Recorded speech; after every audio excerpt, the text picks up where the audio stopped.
Check. Absolutely okay. We have Councilman Schwartz, Here. Councilwoman Belcher, Here. Councilman Goldberg, Here.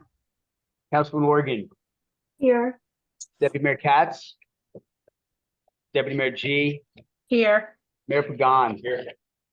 Adequate notice of this meeting has been provided by resolution number 14-2023, sending a copy to newspapers officially designated for 2024 by way of resolution number 2-2023, filing a copy in Township Clerk's office, and posting on the municipal building bulletin board, and the mayor hereby directs this statement be included in the minutes. The first resolution we consider this evening, council resolution number 1-2024, authorizing council to enter into closed session. Be it resolved by Township Council meet in closed session, discuss the following subject matters: Township Fields, Teaneck Swim Club, Palisade Ave pedestrian overpass, personnel, public safety, legal issues and or opinions regarding any items on the open session agenda, litigation updates, and Oprah.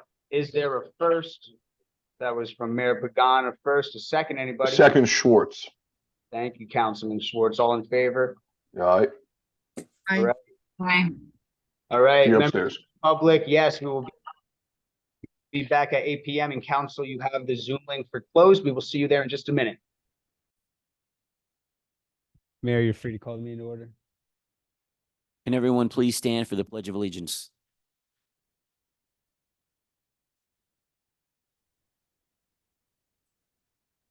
And to the republic for which it stands, one nation. A nation, under God. under God, indivisible, with liberty and justice for all.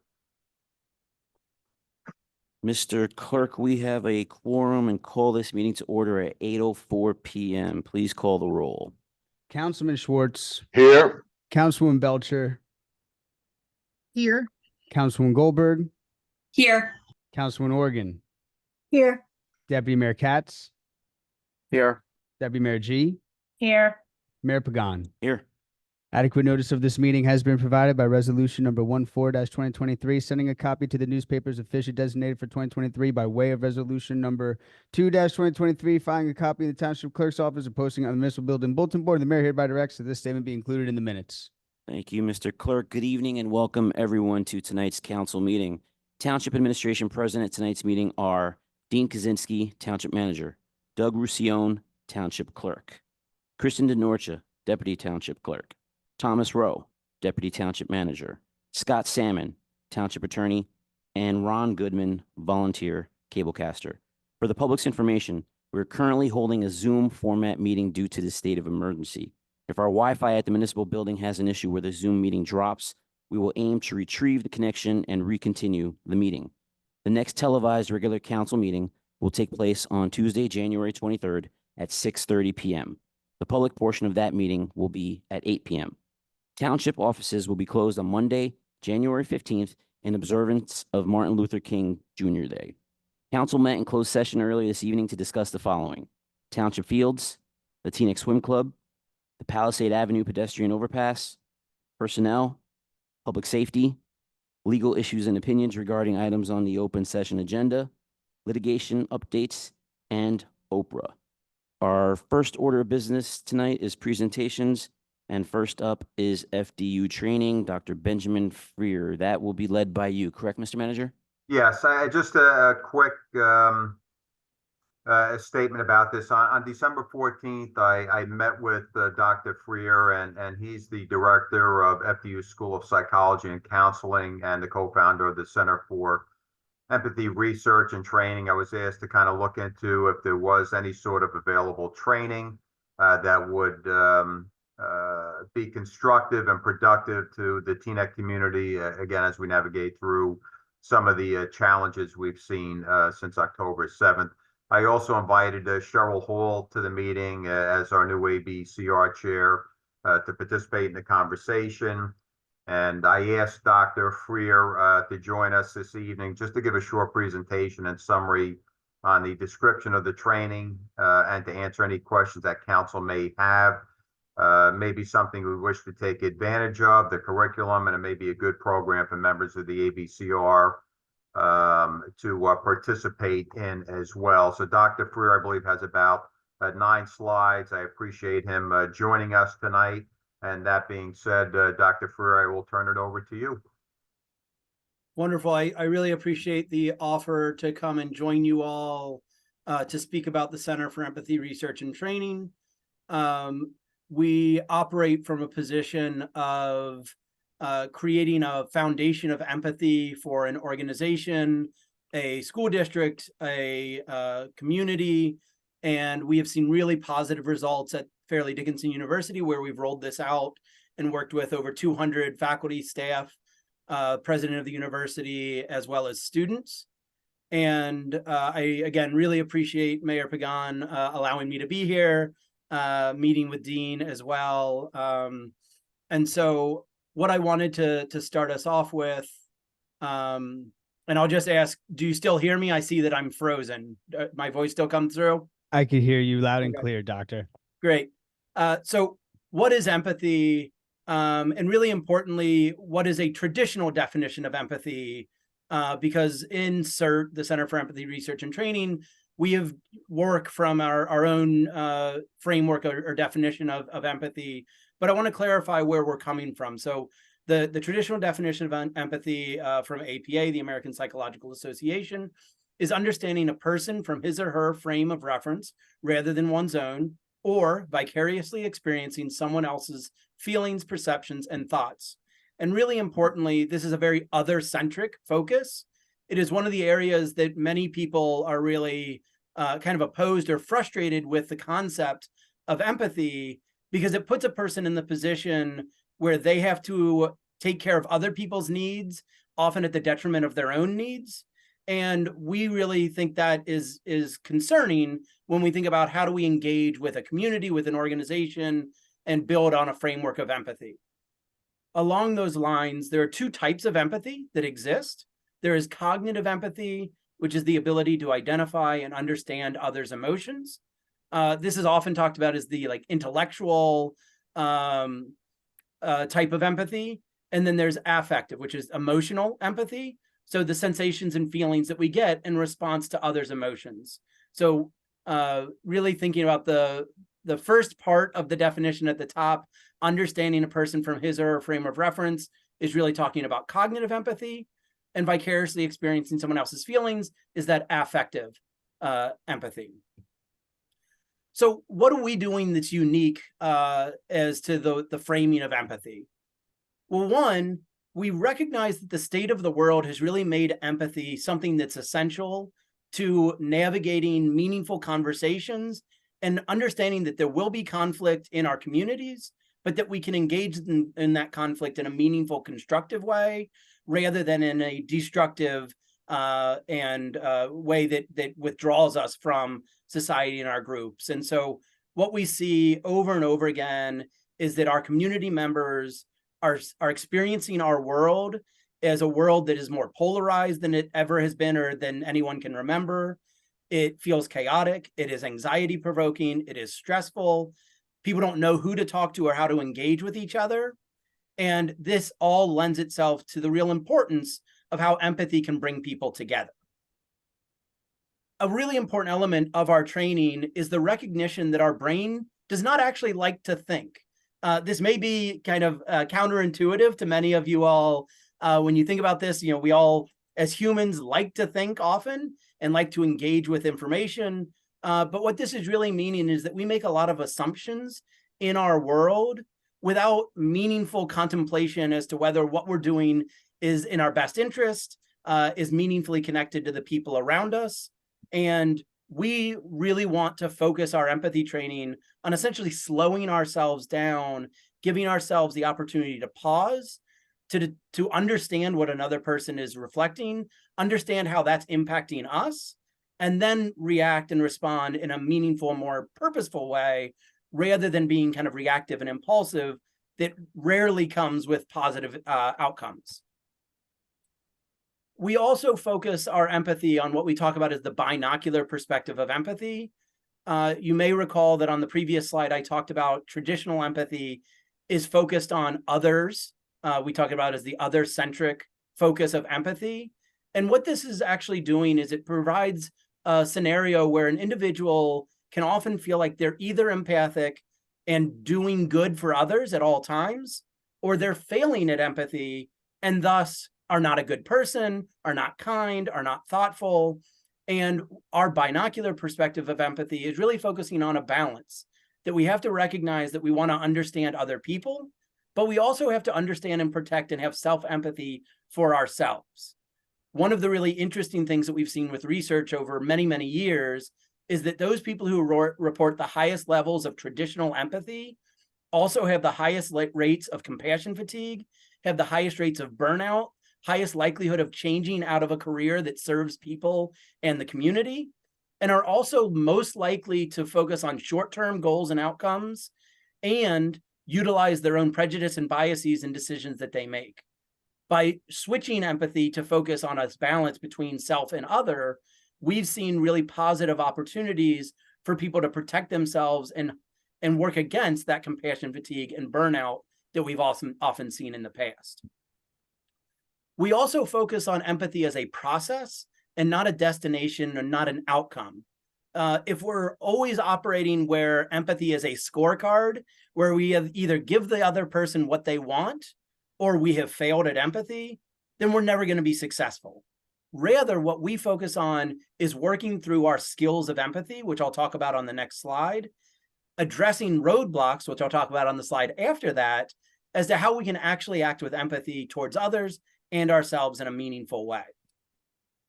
And I've already said this, but I think it's really important to emphasize empathy is not just being kind or good.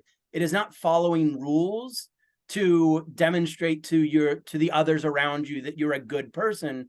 Rather, it is about engaging with another person or many other people and focusing on trying to understand their perspective and also being able to share your own perspective in a meaningful way to connect and communicate with each other. And then we focus on these roles of roadblocks, which I'll mention in just a few slides. So our 5 skills of empathy. Now, one of the things that's really important about our training is that we have these 5 skills of empathy, but it's not just developing skills of empathy. We operate from a mindset and an empirically based model that is the recognition that human beings are empathic. We are born with empathy. We are born to want to connect and communicate with each other. And what happens is the world makes it really challenging to do that at times. So our first skill of empathy is cues, noticing the verbal and nonverbal information out there in our world. This can be whether someone's smiling at us, whether they're crossing their arms in a communication, whether they're raising their voice. These are all cues to give us information about what's happening in this interaction. We then have what we call pulling the curtain. And this is a reference to the old Wizard of Oz movie, where we're trying to understand the underlying motivations of the individual that we're interacting with. We want to avoid these assumptions that we make often in our world, which is that brain does not like to think, and instead try to understand what this person wants out of this interaction. Shifting is moving away from this reactive, immediate response and moving to a more intentional behavior and engagement with another person. So really importantly, this is the willingness to take a pause of 2 to 5 seconds to make a decision of whether you want to say what popped in your mind first, or whether you want to kind of modify that immediate response so that you can take the other person's thoughts and expression into consideration.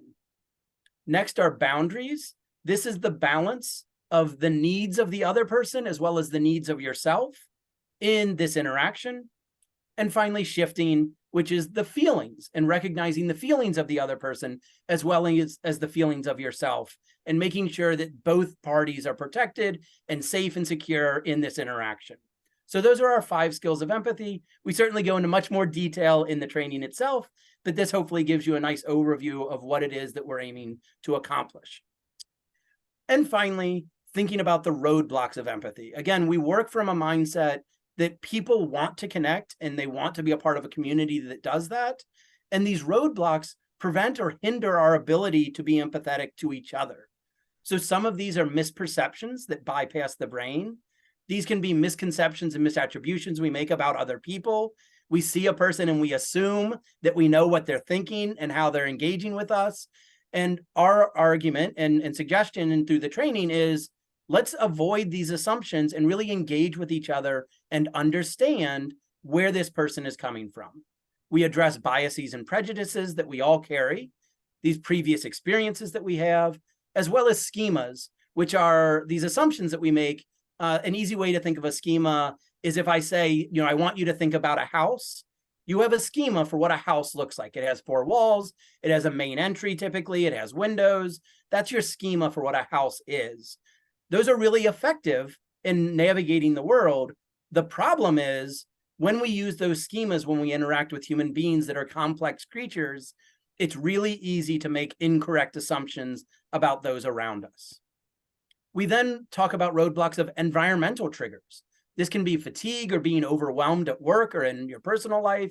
It can be being preoccupied, being distracted. These are all things that make it more challenging to be empathic to another human being and yourself. And then finally, rule-based behavior. If you're operating simply based on what the rule tells you as to how to engage with someone, you're losing the opportunity for empathy. And we talk about this at FDU often, is that often there are rules about what we can do of, what courses a student is required to take to get their degree. And so what's important here is you can implement and enforce rules, but still be empathic in the engagement and in the interaction with that person, right? So really importantly, empathy does not mean that you just give the other person exactly what they're asking for. The important element is the individual understands that you heard them, that you're trying to understand them, and that you may or may not be able to give them what they want or find this compromise, but you're willing to engage and hear in that interaction and conversation. So to summarize, our society and culture introduces these challenges to our ability to consistently behave with empathy. CERT training teaches attendees to assess their environment, to identify the needs, wants, and feelings of others, as well as oneself, and to foster meaningful interactions and relationships that engage with and resolve conflict. One of our big statements that we make very often is that conflict has the opportunity to pull us further apart or to bring us closer together. And through actively engaging with each other, we believe that we can bring our community and each other together in a meaningful conversation. So the trainings themselves, we have a 2-day, 5-hour empathy training. It's really important that this not all happen on one day. There's overwhelming literature out there that one-day trainings do not result in changes in attitude nor behavior. And so we split this up intentionally. It's 2.5-hour sessions that focus on building a consistent language and culture of empathy. And then we have a 2-day, 6-hour empathy training. So 2 3-hour trainings to train the trainer. So individuals who go through the empathy training can become trained trainers. That way, a community, an organization can develop a sustainable model where it's not FDU coming in and providing all the training. We get your organization, your community started, and then you take over and deliver those trainings the way you want to. Finally, I would be remiss to not mention that we also have trainings for school-age children from 3rd grade through 12th grade, building on the foundation of empathy, thinking about decision-making, anti-bullying, anti-violence training called Risky Business. And then we also offer harassment trainings for organizations to train professionals within our organization to identify and effectively respond to harassment and ways to mitigate the possibility for harassment to exist within an organization. So I was told I had 15 minutes. I think I just barely hit that number. So I'd love to talk about any questions or comments that anyone may have.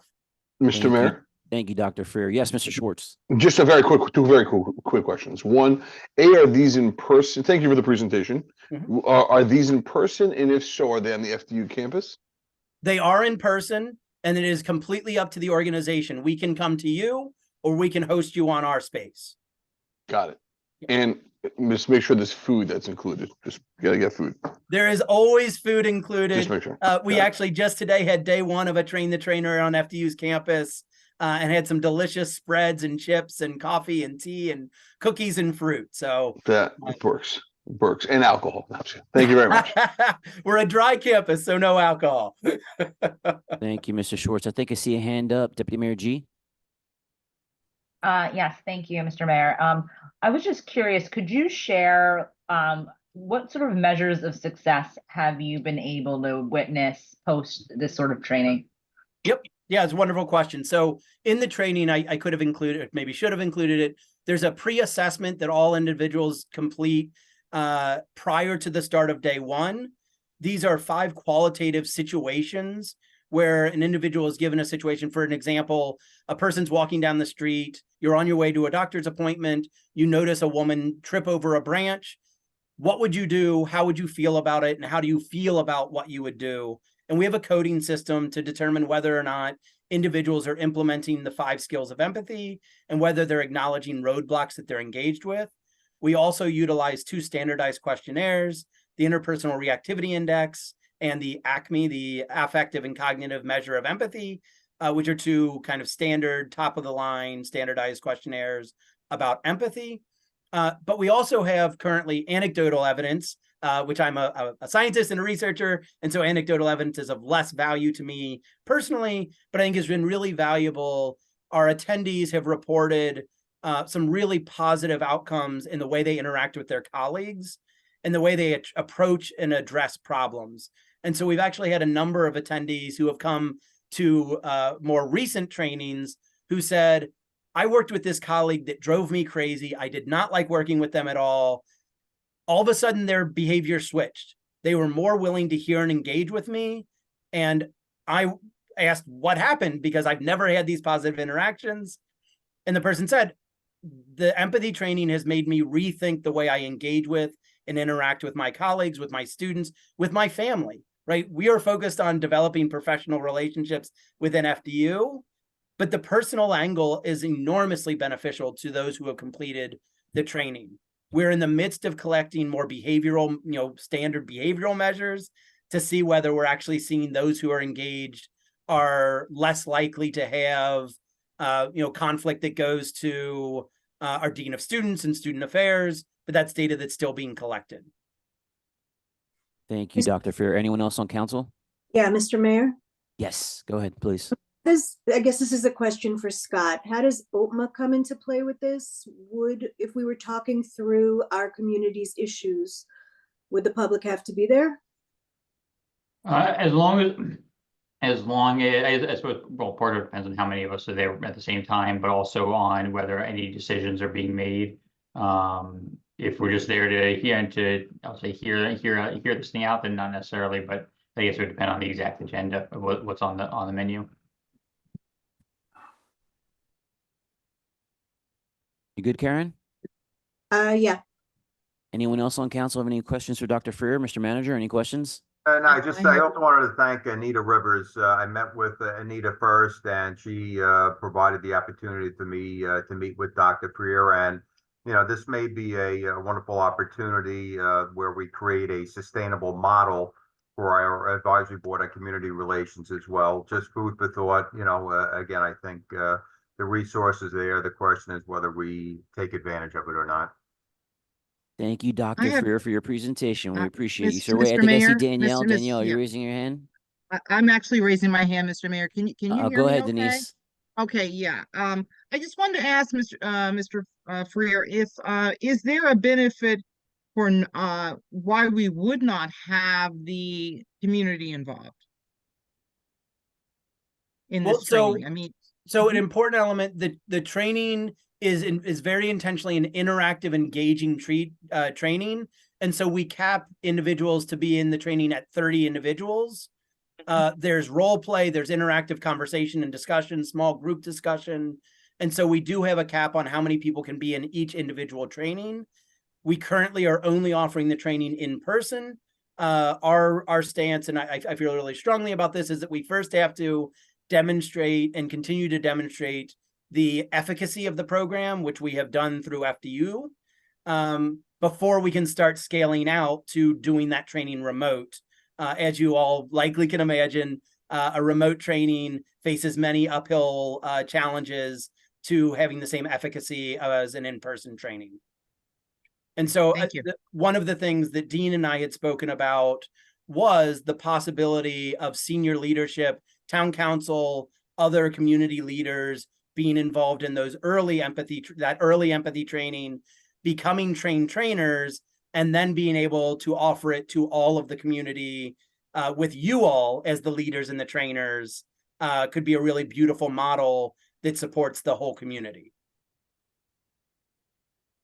Danielle, is that your hand up again? Yeah, and this was more of a question, and I think Mr. Fair might have just answered it. The question was for Dean in terms of, was the thought, I love the idea of getting ABCR involved somehow, whether we have them become trainer, train the trainer, have them go through the train the trainer program. But I also think, our colleagues would benefit from this as well. And I just was wondering if that was going to be, is that one of your recommendations? And if so, what was the timeline you were thinking of? No, sure. The initial conversation I had with Dr. Freer was to have our council administration. Again, there is a capacity of 30, so I think we can get some very key stakeholders involved in this. And there is a cost involved with this. Dr. Freer and I spoke about it a little bit. Obviously, we'd have to budget for the training component of this, but definitely doable and something, I would love to see become a sustainable model for us and get this training done once the budget is passed in April. Cool. All right, I think that's a wrap, Dr. Freer. Thank you for your time and your presentation, and we will be reaching out to you soon. Great. Well, yeah, thank you, you all Dr. so Freer. much for the time. Thank you. Thank you, Dr. Freer. Our next order of business is a second presentation, 1425 Teaneck Road Senior Housing. Okay, Mayor, we have Samantha Hennessy from the Alpert Group here with us this evening, and we also have Executive Director, everyone knows her, Elizabeth Davis from Brightside Family, and they're going to provide us a public update and to discuss the application process and timeline for the 1425 Teaneck Road project. Elizabeth, as we all know, is very active with age-friendly Teaneck. She's a tremendous asset to our community. So I think the information everyone will find very helpful this evening. So I'll turn this over to Samantha. Mr. Mayor, can I just interrupt, please, if you don't mind? Sure. This was the second meeting that we're now having with a public update for new developments in senior housing, low-income housing and whatnot. Obviously, we'll have a third later in the year when the Alfred Avenue buildings come on, but I just wanted to say that, we had the Haluba last year, and now we have this great development in Cedar Lane. So I'd like to, as we continue to have new developments come on, we'll continue to have these public updates for everyone to hear. Can folks hear me? This is Samantha. Hey, Samantha, Hi, Samantha. can you give us another check 1, 2, please, Samantha? Good to hear from you. Hi, check 1, 2, 3. Nice. You sound good. Great. Well, thank you all for having us. And I do have Elizabeth Davis here on standby. So if I miss anything or if there's any questions, she can help me answer. I'd like to just start off, if everybody can just see my screen, just give a quick overview and tell you where we are with the project. My name is Samantha Hennessy. I am with the Alpert Group. We are the co-developer of this project with Elizabeth Davis and the Brightside family. I specialize, my company, in affordable housing development, and we have worked with Elizabeth on this project and the town for a couple years. So seeing it come to fruition is really exciting for all of us.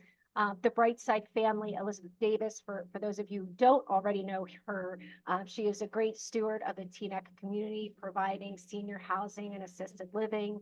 And through her age-friendly organization, she's done a ton throughout Teaneck and some of the surrounding towns to help seniors age in place. 1425 Teaneck Road, as many of you know, is a project that is helping to meet the Township of Teaneck's COA obligation, which is affordable housing obligation that every municipality in New Jersey must meet. So I would say this is such a strong, true example of how one of these projects are done from start to finish, from the township's involvement, from finding sites through coming with partners and then getting the project to fruition. There's a lot involved in that, and I would say that you guys have done a perfect example of this, and we'd love to put it through, for awards that will be coming up, and we can talk about that offline.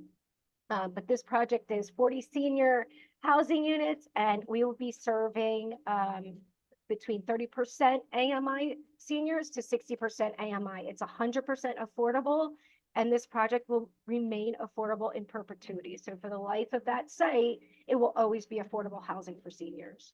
And that's something I always like to point out because that's not the case in a lot of these projects.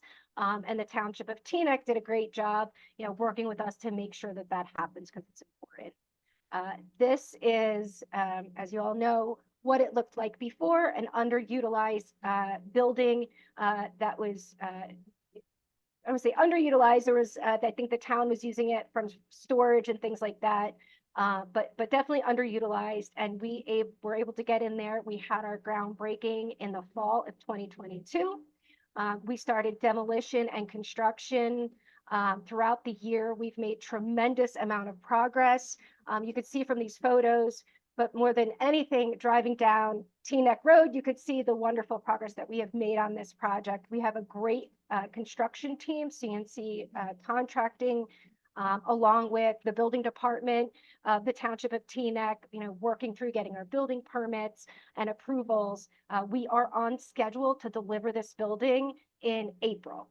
Samantha, the slides are not moving forward. The slides. Oh, sorry. Okay, thank you. And I could provide this after, just kind of reiterating what I was saying. But these are the pictures. This is a before, as you all know, and this is during construction throughout the year. You see, our elevator shafts, our staircases, and framing. And I think something that's really notable on this project, and I would say very proud of, that what we provided to you as a rendering from day one is what we built. If you look at what is there now and what we provided as what the building is going to look like, we delivered on that promise. So I'd like to point that out. So let's just get to the fun stuff, right? Let's get people in, which is what this is all about. My very strong opinion is that, housing is essential, but it is also a human right. And there's such a demand for housing. We try really hard to bring affordable housing options in this very complex environment. So a brief rundown of what our seniors are going to get in our building, which is very exciting. This is I would say, a state-of-the-art energy efficient building, Energy Star certified. It is an Enterprise Community Green Home certified building. Every appliance in the units and the building are all energy efficient. The beautiful modern design units, luxury vinyl flooring.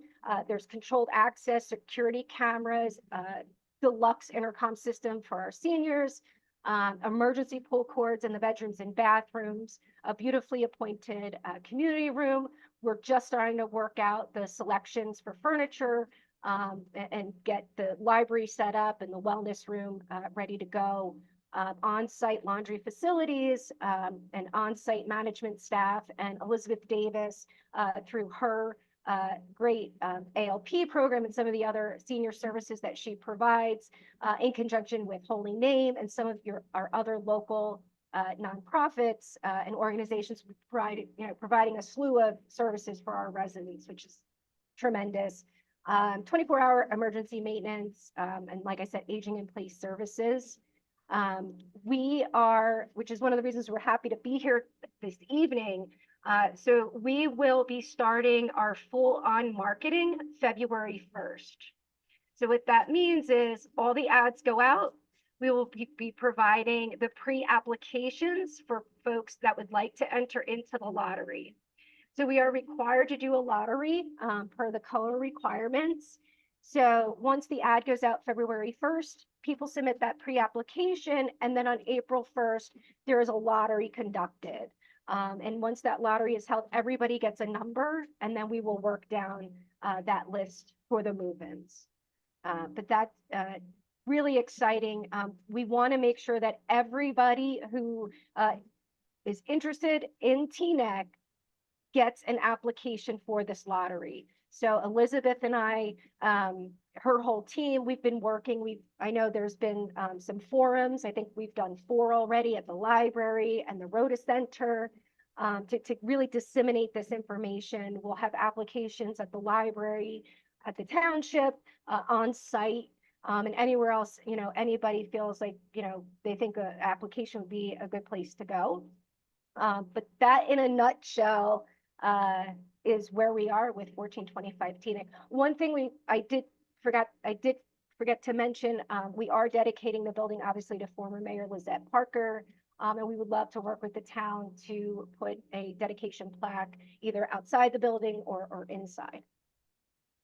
Samantha, can you put up the web address for our residents? There you go. Yeah, sorry, it was scrolling on my screen and not on yours. Okay, what I can do is we'll put it on our website as well. Right, Mr. Manager, Mr. Mayor. Yes, sir. Just want to clarify to the public, because of the senior citizen aspect of this will not be done through our low-income housing provider, Frank Piazza and Piazza and Associates, but this will be done directly through, I believe, through the site you're about to give, which I believe is Ms. Davis's. So I just want to think that's important to point out. And of course, Mr. Manager, if we can disseminate this on our social media, then on our own networks as well, so we can get as many applicants as possible and try to keep, to the best the law allows, as many current residents from remaining, getting access to those units. Okay. Thank you, Mr. Schwartz, and thank you, Samantha. Does anyone on council have any questions for Samantha? Mr. Mayor? No, I don't have a question, but I have a comment, Mr. Mayor. I think I heard Hillary first. Okay, sure, go right ahead. Sorry, I just have a really quick question. I know that it was mentioned that applications would be dropped off in various locations throughout the town, but will there be like a phone number or any resources for residents to be able to call to get assistance filling out those applications? That's a great question. And actually, Elizabeth and we were just talking about that. Yes. And we will, through Age Friendly, we will provide offering assistance to fill out those applications. So that will be in the ads and in the application.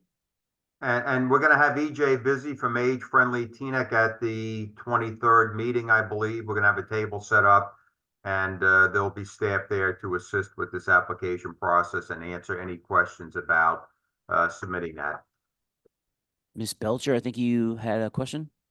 I have my hand up. Yeah, I just wanted to mention that, first of all, the fact that we're dedicating this to former Mayor Lizette Parker is excellent. I mean, it's something that I think the community is really going to be, excited to hear about. I just want to also mention, just in terms of what was asked about, the application assistance, if there's any way in which we could perhaps, Mr. Manager, place this actual presentation as well, just this snippet of what was just going through, reviewed with us. I think that would be really helpful too, so that people can understand, what the application process is and so forth. Because I've been contacted by a few nonprofits in town that are also interested in the process. And so the fact that we are not using Piazza and Associate as the affordable housing company, I think it's important that we do really kind of get this information out to as many people in our community as possible. Sure, I'll have it first thing in the morning. Thank you. Thank you, Ms. Belcher. Anyone else on council have any questions for Samantha? No? Samantha, thank you for your time. Thank you for your presentation. We really appreciate it. Thanks, Samantha.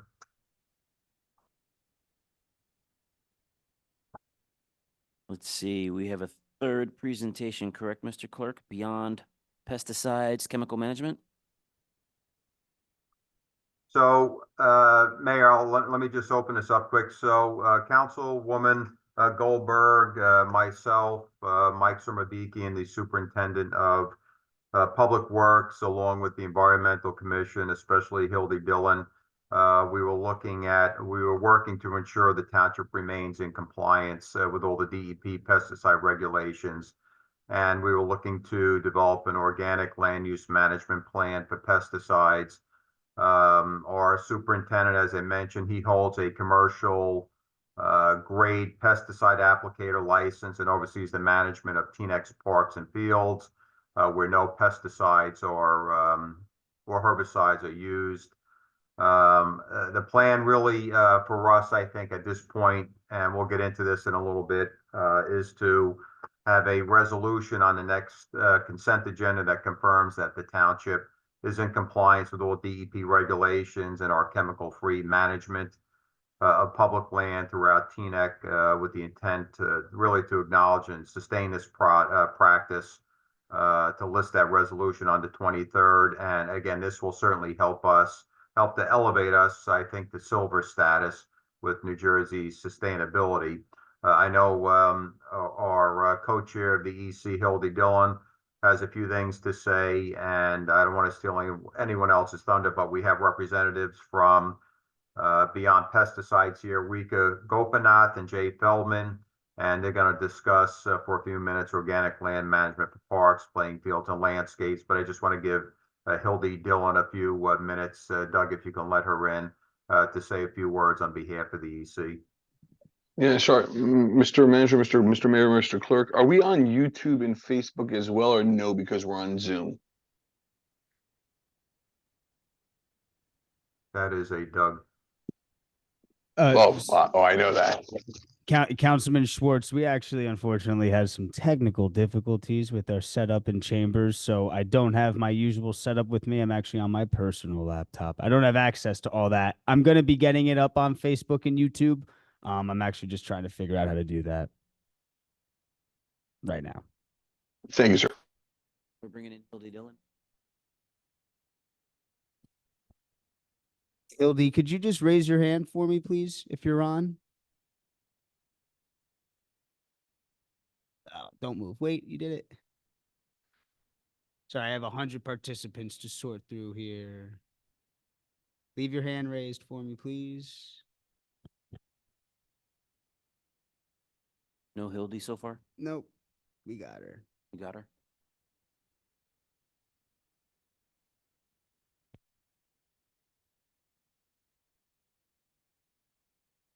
Hi, Hildy. Welcome. Thank you, everyone. Good evening, council, and good evening to all of our residents that are on Zoom and soon on YouTube and other channels. So what I'd like to do is, we're really lucky tonight, fortunate to hear from Jay Feldman, who is the founder and executive director of Beyond Pesticides. This is a national environmental and public health organization.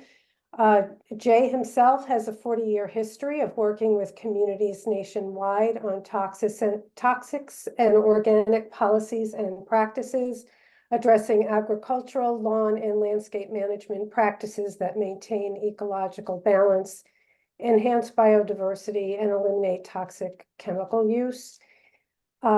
He personally has successfully fought to remove from the market hazardous pesticides and help draft pivotal local, state, and federal organic law, including the Agricultural Productivity Act, which established sustainable agricultural programs at the U.S. Department of Agriculture, and also at the USDA, the Organic Foods Production Act, which created their organic certified food label.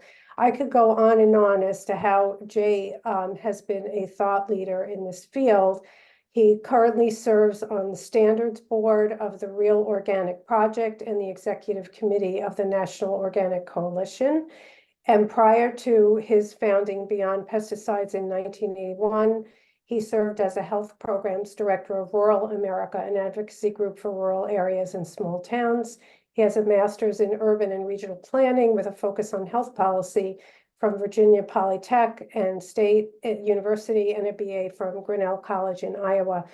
And I also just want to acknowledge our residents, Paula Rogovin and Sabine Morrow, that brought this concern about what we were using on our public lands with pesticides, had brought Beyond Pesticides to our attention.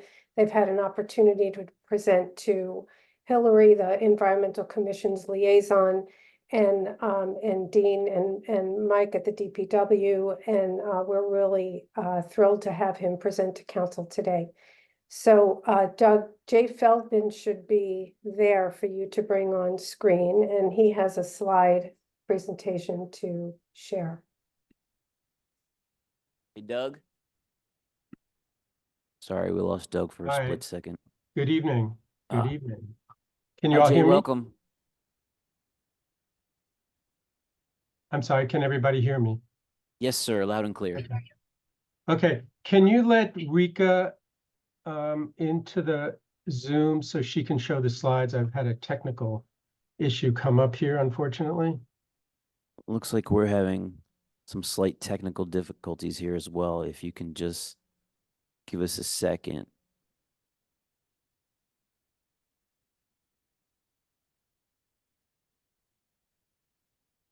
Jay, can you please remind us who to let in?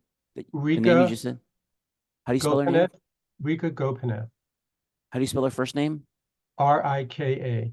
Rika, can you please raise your hand so we can let you in?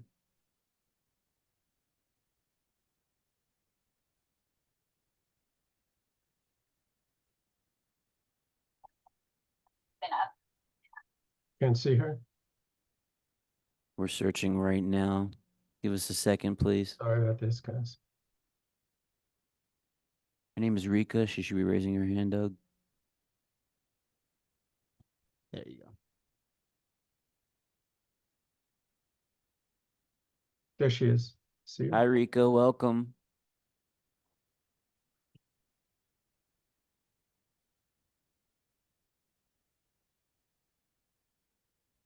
Okay.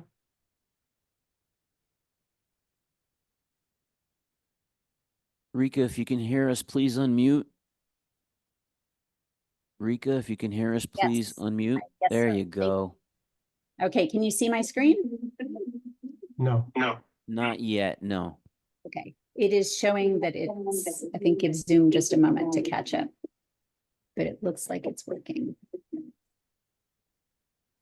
There we go.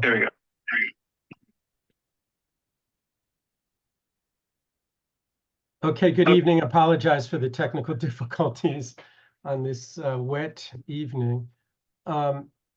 As Hildy said, and thank you for the kind introduction, Beyond Pesticides was founded back in 1981, and our goal really is to bridge interests of those working in land management with consumers and environmentalists. So we're really pleased to be here tonight to talk about playing fields and issues around public lands and parks. Next slide.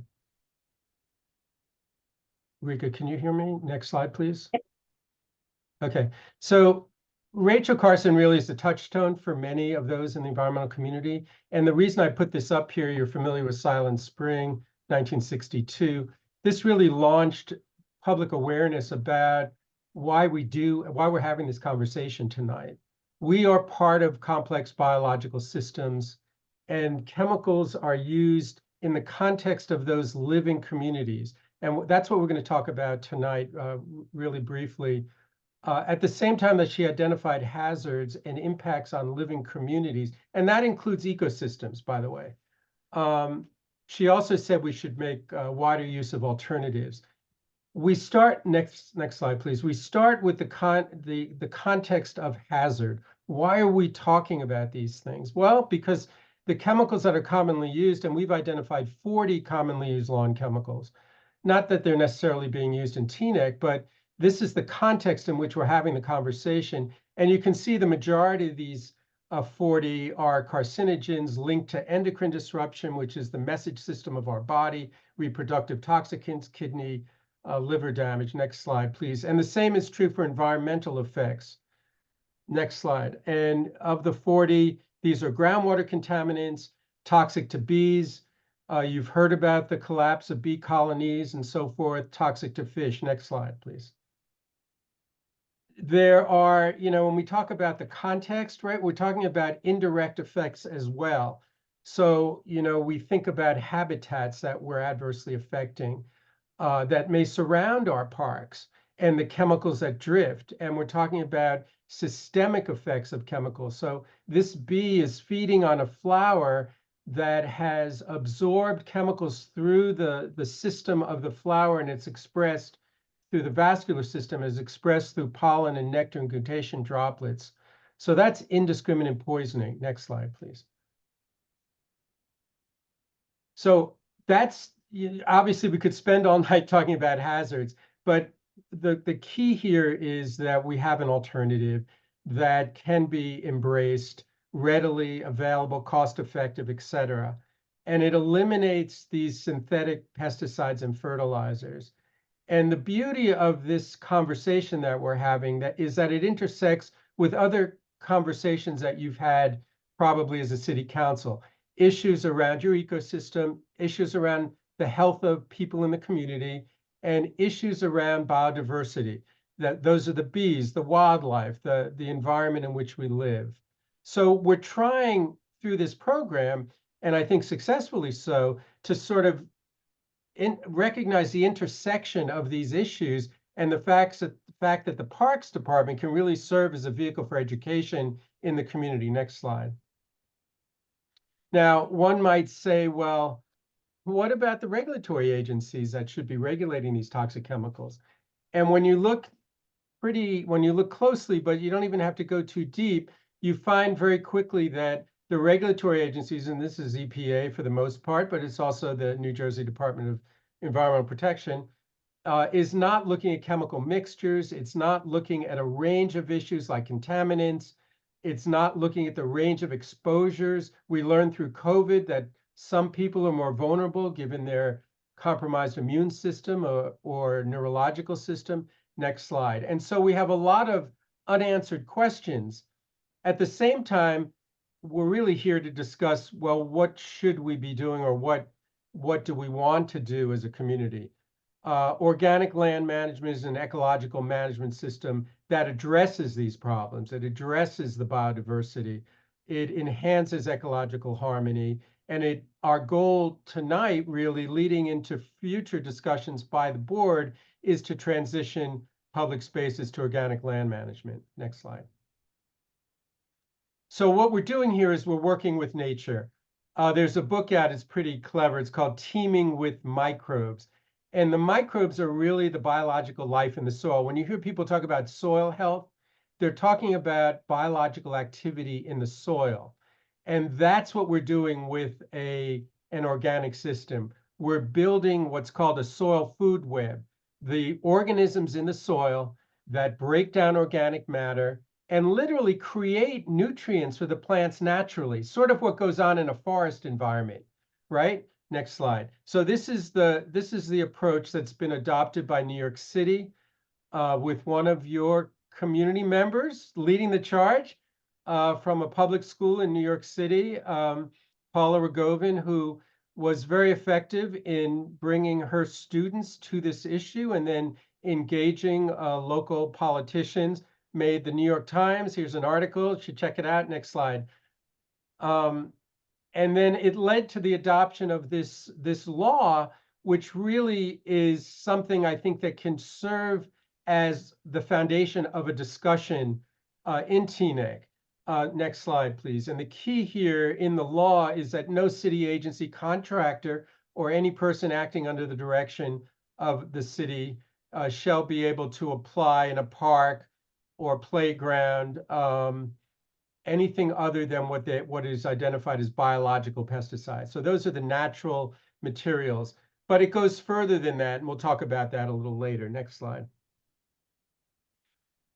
We're not reinventing the wheel here. Hildy mentioned that I served on the National Organic Standards Board.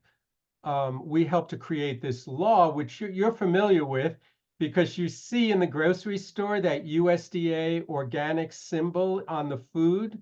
Well, it really originates from this statute. It's called the Organic Foods Production Act, and it creates the review process that New York City is relying on, as are other communities, to determine acceptable materials in organic systems. So a municipality like Teaneck doesn't have to do anything in terms of scientific research. It can rely on this list of what's called compatible materials with organic systems. Next slide. So this is in the New York City law, but it really goes to the crux of what we're talking about here, that when we create a system, and a system is just not inputs, we're not talking about product substitution here.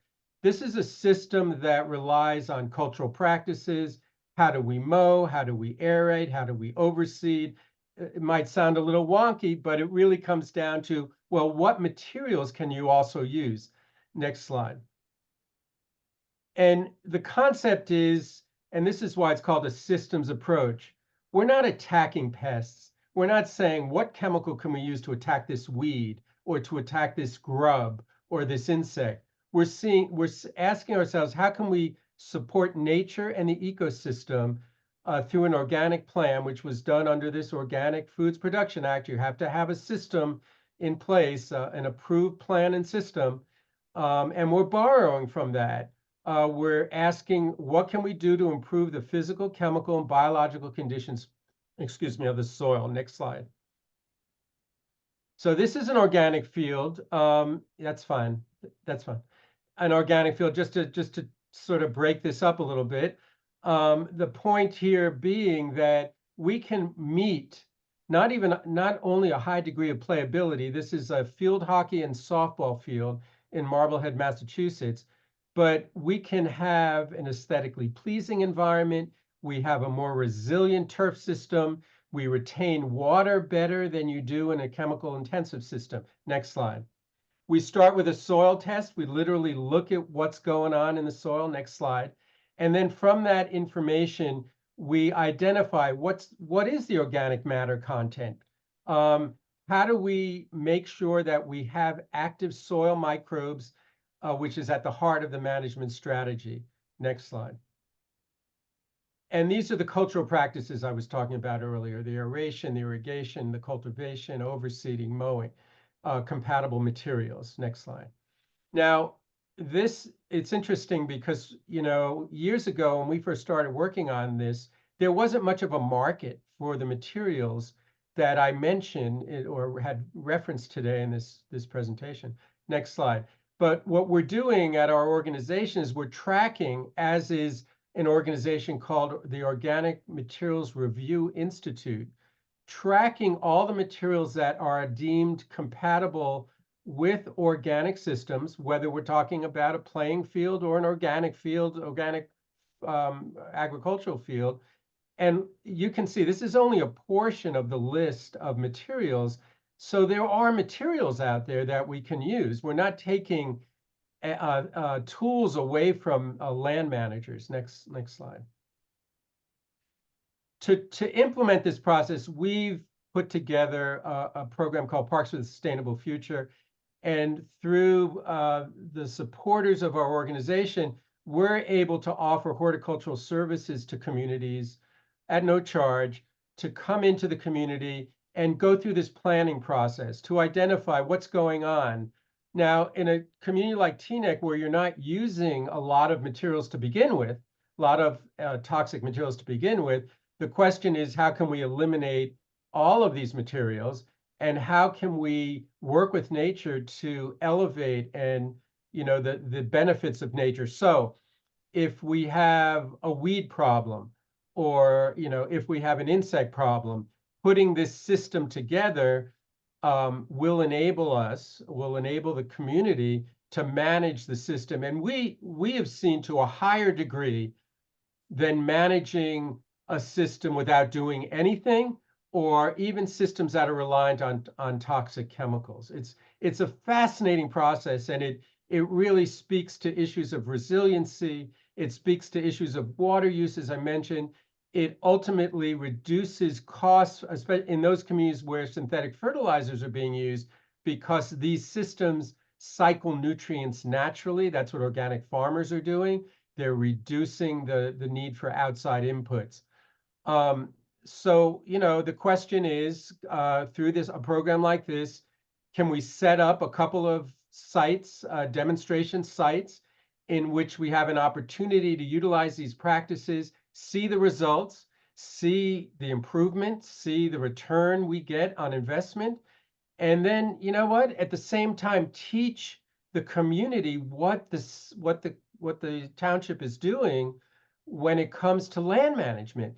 Because a lot of our problems are on private land in a community where gardeners, are going out there, they're using their best effort to go out and buy product at the local store or the nearest hardware store. And they're putting down toxic chemicals, and those chemicals are moving off their property. They're running off into waterways and into the ecosystem. And so we have an opportunity here when we set up these demonstration sites to really educate the community more broadly on how we as a community can have these multidimensional effects that intersect with health, biodiversity, and climate. Next slide, please. Just to give you an example of that kind of information, this is a project that we did in Portsmouth, New Hampshire. And on the field where they implemented this project, they explained the steps to organic, how it works, what we do, and that becomes an educational vehicle. This can be branded by the Parks Department, as it was in Portsmouth, and any sponsors that might be interested in the community and supporting this effort. It's a great public relations opportunity for, you know, various businesses in town as well. Next slide. So this is how we feel. You know, I've studied this for 40 years now. I've tracked the regulatory process. We review the independent peer-reviewed scientific literature every day on our website through our daily news. We have numerous databases in which we track the scientific literature. And we believe that we will see this transition to organic, you know, as the norm into the very near future. And we have an opportunity to start right here in Teaneck with our public lands, with land in the community. So with that, I thank you. I think there was one more slide with our information on it. And that tells you what our contacts are. And thank you again for having us and for considering these issues, you know, as a deliberative body. Thank you very much. Thank you, Jay. Does anyone on council have any questions for Mr. Belvin?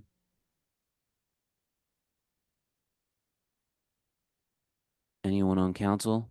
Mr. Mayor, I just have one question. You mentioned some sponsorships, and I know we've spoken about this in the past. Can you just elaborate on a little bit of that, what sponsorships you've worked on and what that's covered and how that's worked? Yeah. Thank you for that question. You know, I mentioned we will underwrite horticultural services, and that is the whole process of putting these plans together. And we have gotten underwriting to do that. We have teamed up with companies like Stonyfield Organic. We teamed up with a retail grocer in the West. They don't happen to be in the Northeast, but in the West. In New York City, Stop and Shop joined the New York City effort. This is a real, you know, sort of feel-good opportunity where you can show results and you can educate at the same time. So, you know, what we bring to the table are the resources to bring in Chip Osborne, we're working with right now, who is a horticulturalist, and he does the analysis. He meets with the parks folks, who are great people. We've already met with them previous to this meeting. He gives them pointers. He taps into their expertise, and they have significant expertise already, and puts the systems plan together. And that's what we underwrite. To the extent that there are some materials needed after the analysis is done, mostly it would be soil supplements to build the microbial life in the soil. They don't tend to be that expensive. They've gotten cheaper and cheaper over time. That's where we would probably require some commitment by the township to support the demonstration sites. Thank you, Jay. Anyone else on council have any questions for Jay?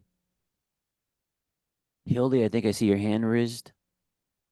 Yeah, I was just going to say very quickly, first of all, thank you to Beyond Pesticides and to Dean and to Mike for hearing them out previously. The next step would be for Mike and his team to fill out a form that would give Jay and his team a more detailed review of what we're doing now.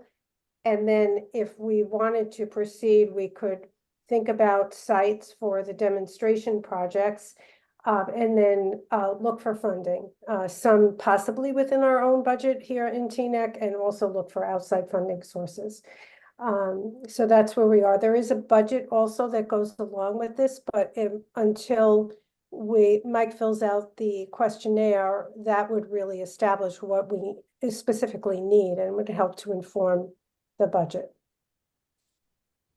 Anybody else on council have any questions or comments?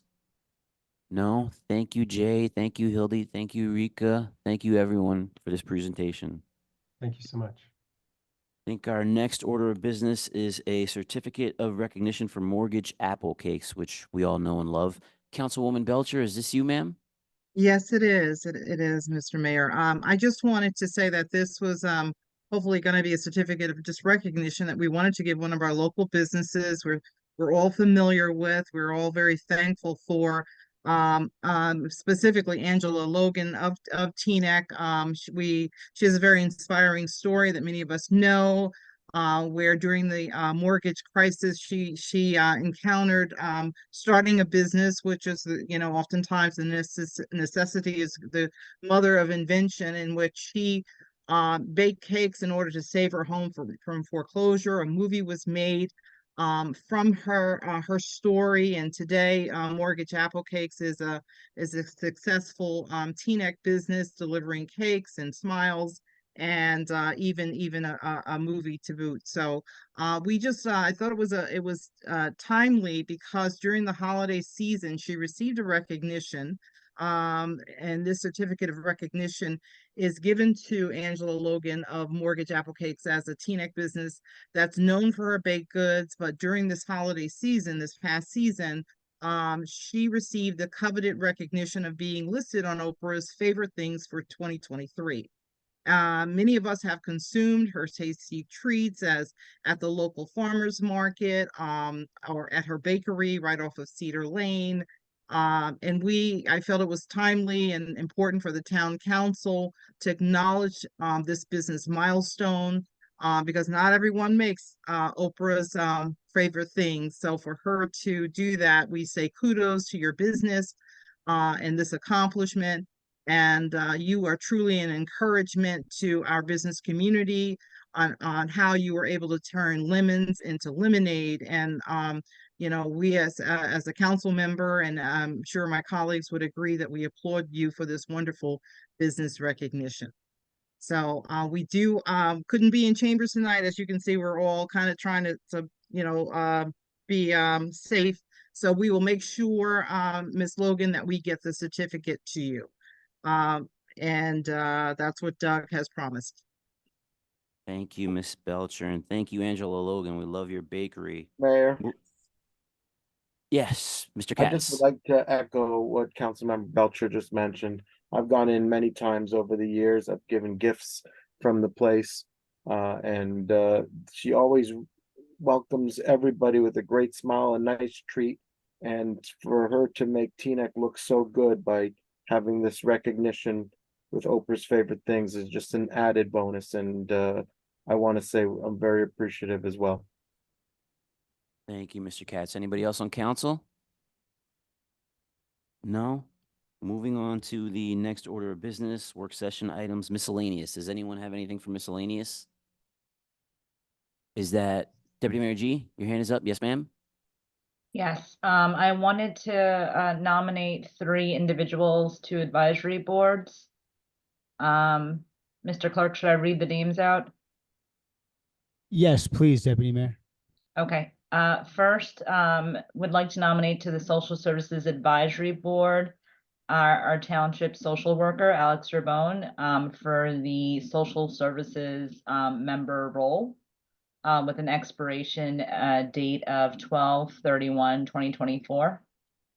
Second, I'd like to nominate to the Senior Citizens Advisory Board, Lavon Turner, with a term expiration date of 12/31/25. And then third, I'd like to nominate to the Youth Advisory Board, Shyam Khan, as a adult advisor, with a term expiring on 12/31/2025. I'll second that, Schwartz. All right, awesome. Just give me 1 second.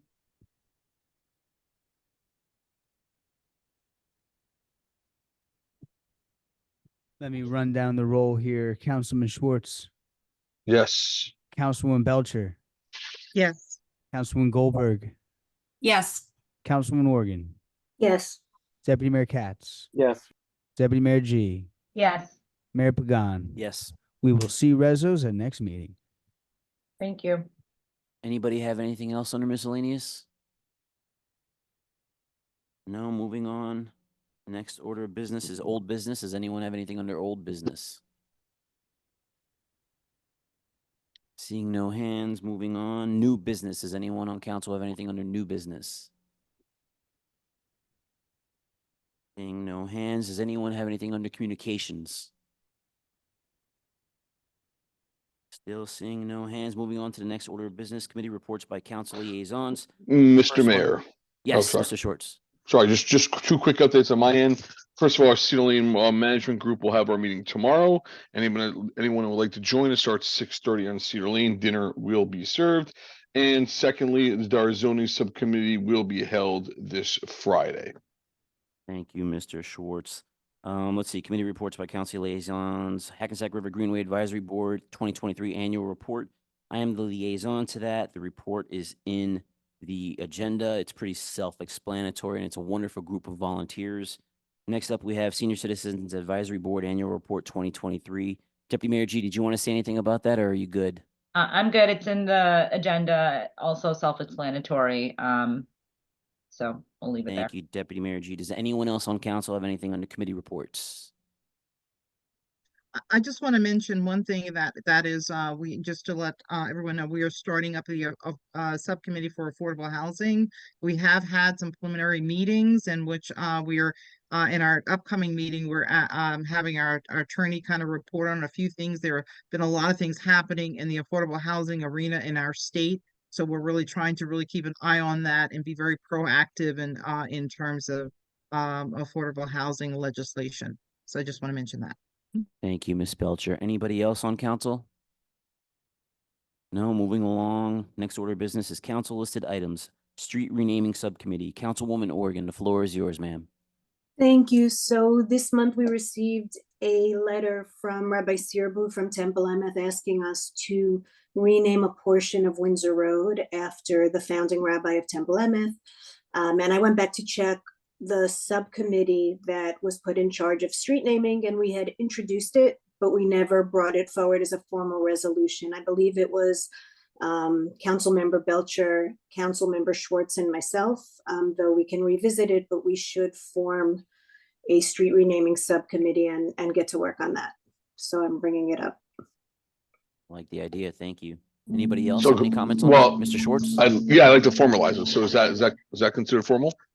Is that Is a, that was a that vote? was that a motion, Councilwoman Organ? I'll second.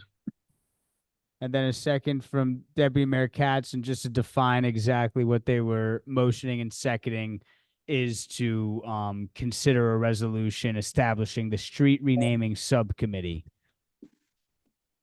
I just have a question, Mr. Mayor. Go ahead. And this may be just so that I understand, are we going to meet like on a regular basis? Is this subcommittee meet, or is it just like we respond to requests for street naming? I'm just trying to get an understanding. Yeah, I believe the conversation that took place several months ago was the meeting was called, or the committee was called to set the guidelines, policies, and procedures about future street naming. So, and I guess that would also answer your question, but that's what the meeting was for, to answer that question. Thank you, Mr. Schwartz. Anybody else? Thank you, Karen. Moving on to the next order of business, Township Manager's Report. I'm Oh, sorry. we have to do a roll call. I'm sorry, Dean. So we have to do a roll call vote, Doug? Yeah, I just Sorry want to about that, be Dean. sure, Councilwoman Organ, you did have a motion on the floor, correct? Correct. Yeah, and I think Ellie seconded it. Yeah, and that was a second catch. from Thank you, sir. Deputy Mayor Katz. And again, this is to consider a resolution. Would you like to walk it in this evening, Councilwoman Organ? That's Sure. a pretty pro forma resolution just to amend our subcommittee list to include the street renaming subcommittee, to include, I believe you said Belcher, Schwartz, Organ? Yeah, if it's okay with my colleagues. And that was seconded by Deputy Mayor Katz. I will go down the roll. Councilman Schwartz, Yes. Councilwoman Belcher, Yes. Councilwoman Goldberg, Yes. Councilwoman Organ, Yes. Deputy Mayor Katz, Yes. Deputy Mayor G, Yes. Mayor Pagan. Yes. All right, cool. That will be on tonight's consent agenda as resolution number 41-2024. Thank you, Doug, and thank you, Karen. Mr. Manager, Township Manager's report, sir. Thank you, Mayor. I have some announcements to make first, and I'll get into some project updates and some other matters. So recycling in Zone 7 is still scheduled to take place tomorrow.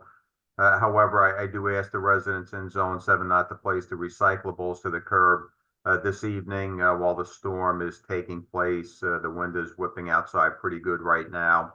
Rain is supposed to subside around 2 or 3 o'clock. So if there's any way possible not to place your recyclables out until the curb until earlier this morning or tomorrow morning, that would be very helpful. The last storm we had with recyclables were put out at the curb.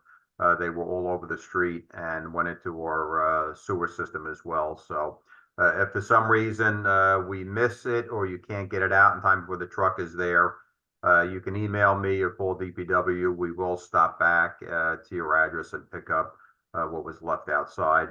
The Teaneck Times was recently mailed out to all the residents, and hopefully there it is.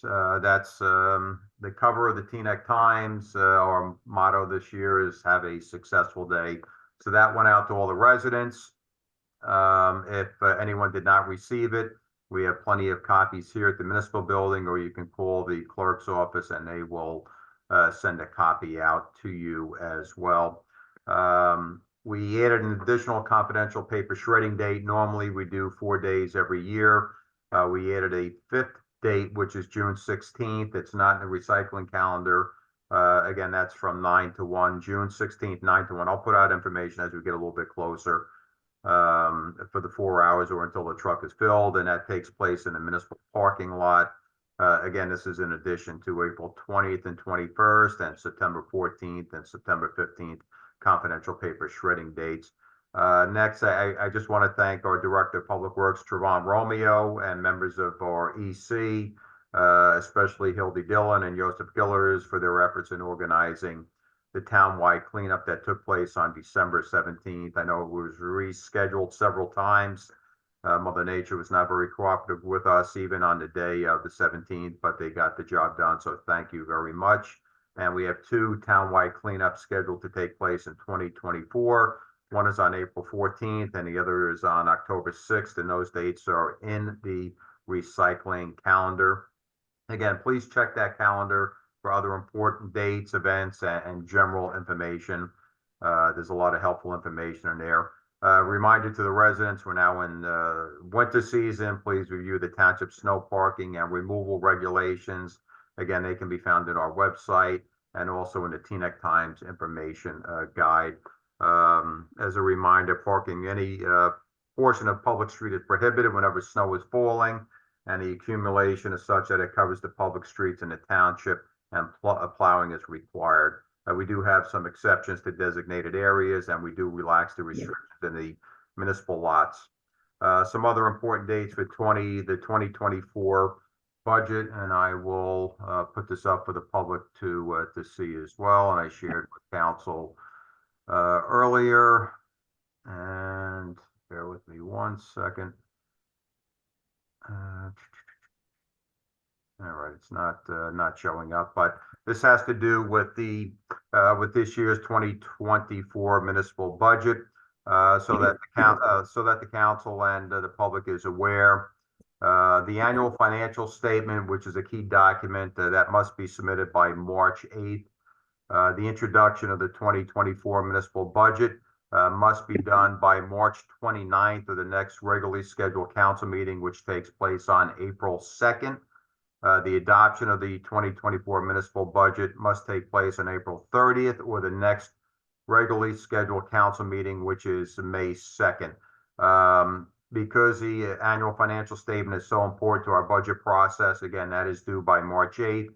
My presentation to council with the budget will take place that second Thursday in March. Also important for the residents to know, I sent notice to the United States Post Office demanding postage reimbursement in the amount of $7,278. And that's for the fourth quarter tax bills that went missing that I previously reported. The post office reached out to my office and said the matter is under investigation and they would provide me with a disposition soon. So hopefully we get reimbursed by the federal government for $7,278. Last meeting, I was asked about taxes and the new affordable townhouse units on Parkside Lane. After speaking to our assessor, so that it's clear, the sale price of affordable housing units is set by the Council on Affordable Housing, and as we mentioned, is permanently deed restricted. To keep them affordable, the resale prices are limited to the CPI-based increases over the base sale price. Bergen County Community Housing and Partnership generally calculates the allowable resale price and oversees the eligibility of the buyers. They can only be sold to those meeting the criteria for low, moderate income buyers, and the deed restricted price, which is significantly discounted, must be reflected in the assessed value of the individual unit. An update on the township's reevaluation status. Currently, we're fielding 15 inspectors. Residential inspections are approximately 60% complete as of today, according to our assessor. All initial inspections should be completed by the end of January or the beginning of February. And what happens after that? Evaluation letters are projected to be mailed out approximately the third week in February. And after these letters are mailed out, residents are going to be able to set up individual meetings to discuss their evaluation. And we're going to reserve a room at the Rhoda Center for the last week in February, the first week in March for in-person meetings. Meeting slots are going to be available between 9 a.m. and 9 p.m. So 9 a.m. to 9 p.m., 7 days a week as needed. We will do Zoom as well and phone meetings to accommodate all of our residents. And these really have proven to be the most popular option over the past few years. So I'll provide more information as we get closer to the latter end of January. Despite the delayed start time with the evaluation process, we're on track to complete the project on time. Also, so that our residents know, you may see, if you've been on the website under the tab alerts, you're going to see a tab for Code Red. So previous users were enrolled in Everbridge and Rave, we called it, and all that information was migrated over to Code Red, which is a better system and has more options. So the sign-up page for Code Red, for those not in it, is on our website. And just go to the alert tab and you'll find the information there. You need your email address to verify as a registered user. We've set up various weather alerts, and residents can actually customize for notification purposes, which is very helpful. Some of the things that are covered on that is, air quality. I don't want to go through all of them, but there's quite a few. Flash flood warning, advisories. There's a slew of them, and I think the residents will find it very, very helpful. Getting on to some of the project updates that we have going on in town. Let me just go to the share screen again, because this one is Herrick Park. Deals with Herrick Park. So this is the conceptual plan for Herrick Park.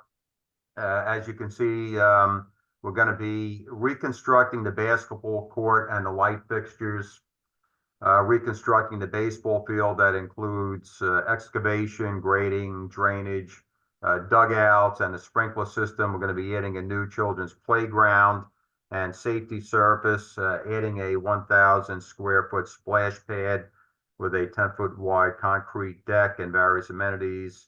Additional site improvements include walkways, landscaping, asphalt surfacing, site restoration, improved drainage, and what's not seen on this plan, the prefabbed bathrooms. which I believe are going to be located on the east side of the park opposite the playground. We have to see where the best place for the connections would be for that. The engineering professional services contract is going to be awarded tonight, and we're going to be going out to bid for the construction very soon. Monies to cover the costs are coming from Green Acres. That was about $750,000 from the Park Side Lane developer, and money's approved in the 2023 capital budget. Let me go back to stop sharing the screen. Engineering is also working on the EPA grant for Bell Avenue, and that's for the detention tank, as well as the bioswale grant award. There's a lot of paperwork associated with that. They're working diligently on that. DPW also completed their 6th and final pass of leaf pickup in late December. The director asked me to remind residents that the leaf season is over and do not rake any leaves to the curb at this point. The power washing that I had mentioned we were going to do sometime in December. Unfortunately, we could not get to that. So the sidewalks will be done once the weather breaks, probably in March or early April. The field updates so that the public knows. The Voti Park 90-foot field is complete. Again, new sod, clay, cutouts, pitcher's mound, batter's box, and that was all finished in late December. The field has complete irrigation. We made some modifications to the fencing at Voti. This is permit only use. The Hawthorne 90-foot field is not complete. Some additional work needs to be done, including the further rolling of the new clay that was put down. Weather permitting, work in the field will be completed sometime in January. The Teaneck Southern Little League field, there was a slight delay with that. They did some changes to the design. They also had to apply for some permits as well. So we're looking actually now to break ground sometime the beginning of February. But the turf was ordered, and they'll move very quickly once they break ground. We will be awarding the Voti Park tennis court lighting and the bathroom project at the January 23rd meeting. We also have a pre-con meeting for the shade and shelter project scheduled for this month, and that's going to be next to the splash pad, just north of the splash pad. We're completing the electronic filing of our stormwater mapping. And recently, this is sort of interesting, we coordinated resources with the Sheriff's Department to use the inmate labor program to clean up accumulated debris at the channel by New Bridge Road. They worked there for several days. The area was cleaned up nicely, saved us a lot of time and money. And we're going to continue using the supervised program to cover some problem areas such as Alfred Avenue. Again, there was no cost to the town other than providing the inmates lunch for the couple of days that we're here. And it's also very important for me to recognize staff who've worked very hard for the town and who advance themselves amongst the ranks in the many different departments in town. And since our last council meeting, from the police department, and again, it's important to them, it's important to me that I do recognize them. So from the police department, Seth Kriegel was promoted to deputy police chief and Kevin Brennan to police lieutenant. I appointed Gage DeStasio and Nicole Gavalanis as police officers. They began training at the Essex County Police Academy last Friday. That puts our authorized strength currently at 92. We're going to look to hire 3 alternate route candidates in March and add another 2 recruits in July, which will bring us to our authorized strength of 97, a number we haven't seen in quite a few years due to various reasons and retirement. Also promoted Karen Guerrero at the police department to senior clerk. From the fire department, promoted Richard Burchell to deputy fire chief, Paul O'Connor to battalion chief, Kyle Kovacs to fire captain, and Mark DePompio to fire lieutenant. And these promotions were due to the retirement of Joseph Zabierski, who retired as a deputy fire chief after 30 years of service. Now, from Public Works, we made quite a few changes there as well, well-deserved changes. Glenn Josephson was promoted to supervisor, Justin David to assistant supervisor, Robert Willis, Daniel Festa, Lester Autry to truck driver, heavy road repairer. Steve Soto, Pat McLaren, Russell Hodge, John Dixon, Jose Alvarez to compactor truck driver. Marlon Smiley, Kevin Coons, Curtis Jackson, and Kyle Blake to laborer 2. Dunkel Muhammad to senior maintenance repairer, and Joseph Kabiza to mechanic.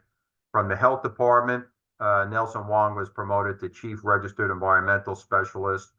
From the recreation department, Marvin Williams was promoted to senior account clerk.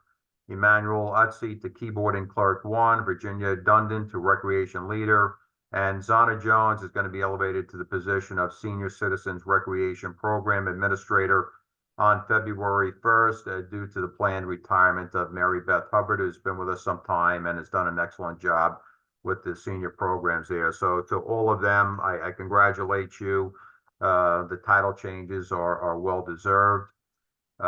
Getting to some grants in 2023, the township received $2.2 million in awarded grant funds and is currently about $3.2 million in pending applications. What else do we have? Doug covered the website design. We're going to be working with GHD Digital to move that website design program forward.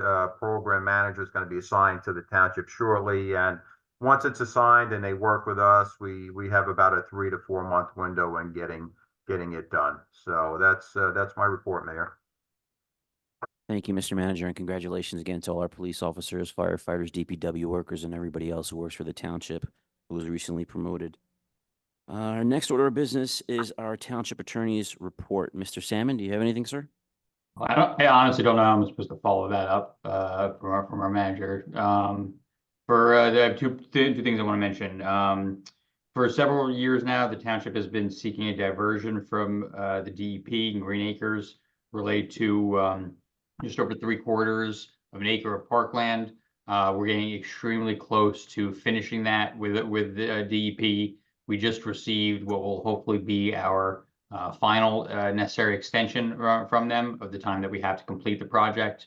I think at this point the township has done everything that it needs to do. We're just really waiting on on DEP to give us the final approvals, or there may be some final comments that they have for us. But I think we are essentially done with what we're going to need to do. Dean can correct me if I'm wrong on the exact amount, but I believe that once it's complete, that will release about $2 million from PSE&G to the township as a result of that. So I'm hoping that we should have that done within. It really depends on when DEP gets back to us on the final approvals, but sometime within the next few months that should be done. We're just really waiting on them at this point. Second thing is, in a little bit, the council will be voting on granting tenure to our clerk, Doug, and I just want to say how well deserved I think that is. In the last few months, Doug has become somewhat of I would say, as a little brother to me. I talk to him more than I think anybody except for my wife. I've seen how hard he works, how dedicated he's been to the township. I think he's been incredibly impressive. And I just want to say how pleased I was to draft that resolution in anticipation of tonight's meeting. So that's my report, Mayor. Thank you, Mr. Salmon, and here. Thank you, Scott. Doug, we love you. We appreciate you. Thank you. Our next order of business is our public hearing and adoption of ordinances. Mr. Clerk, can you please read the title of the ordinances into the record? Absolutely. Mayor, we have just a couple resolutions this evening. The first meeting of the year.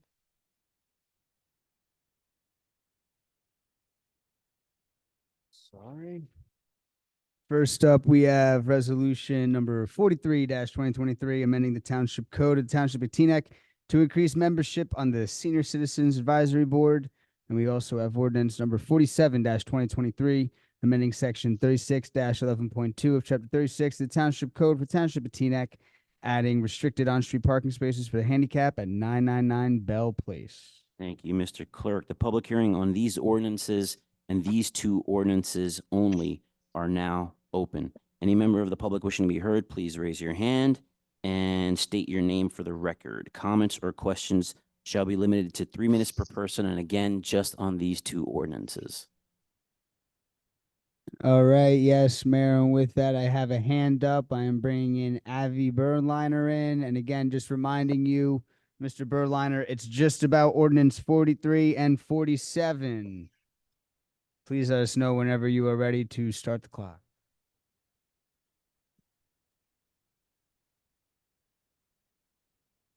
Hello? Hi, Mr. Berliner. We can hear you, sir. Hey, good evening. I urge you to vote no on ordinance 43, 2023, seeking to increase membership on the Senior Citizens Advisory Board. I fully support civic engagement. I am engaged. Everyone on Zoom and who would have been in chambers is engaged and participating. Some are even providing feedback without being a council member. How amazing.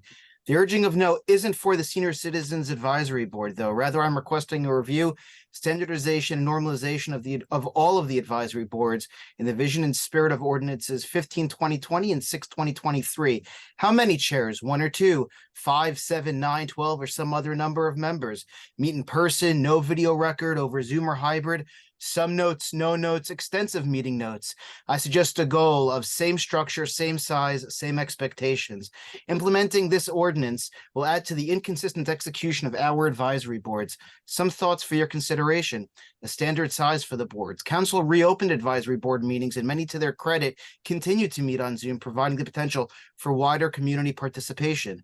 Other than participating in non-binding votes or being required for attendance to meet quorum, a challenge for some boards, what practical value does this particular expansion provide? With the required support of council, many boards hold events or forums to solicit resident and stakeholder feedback.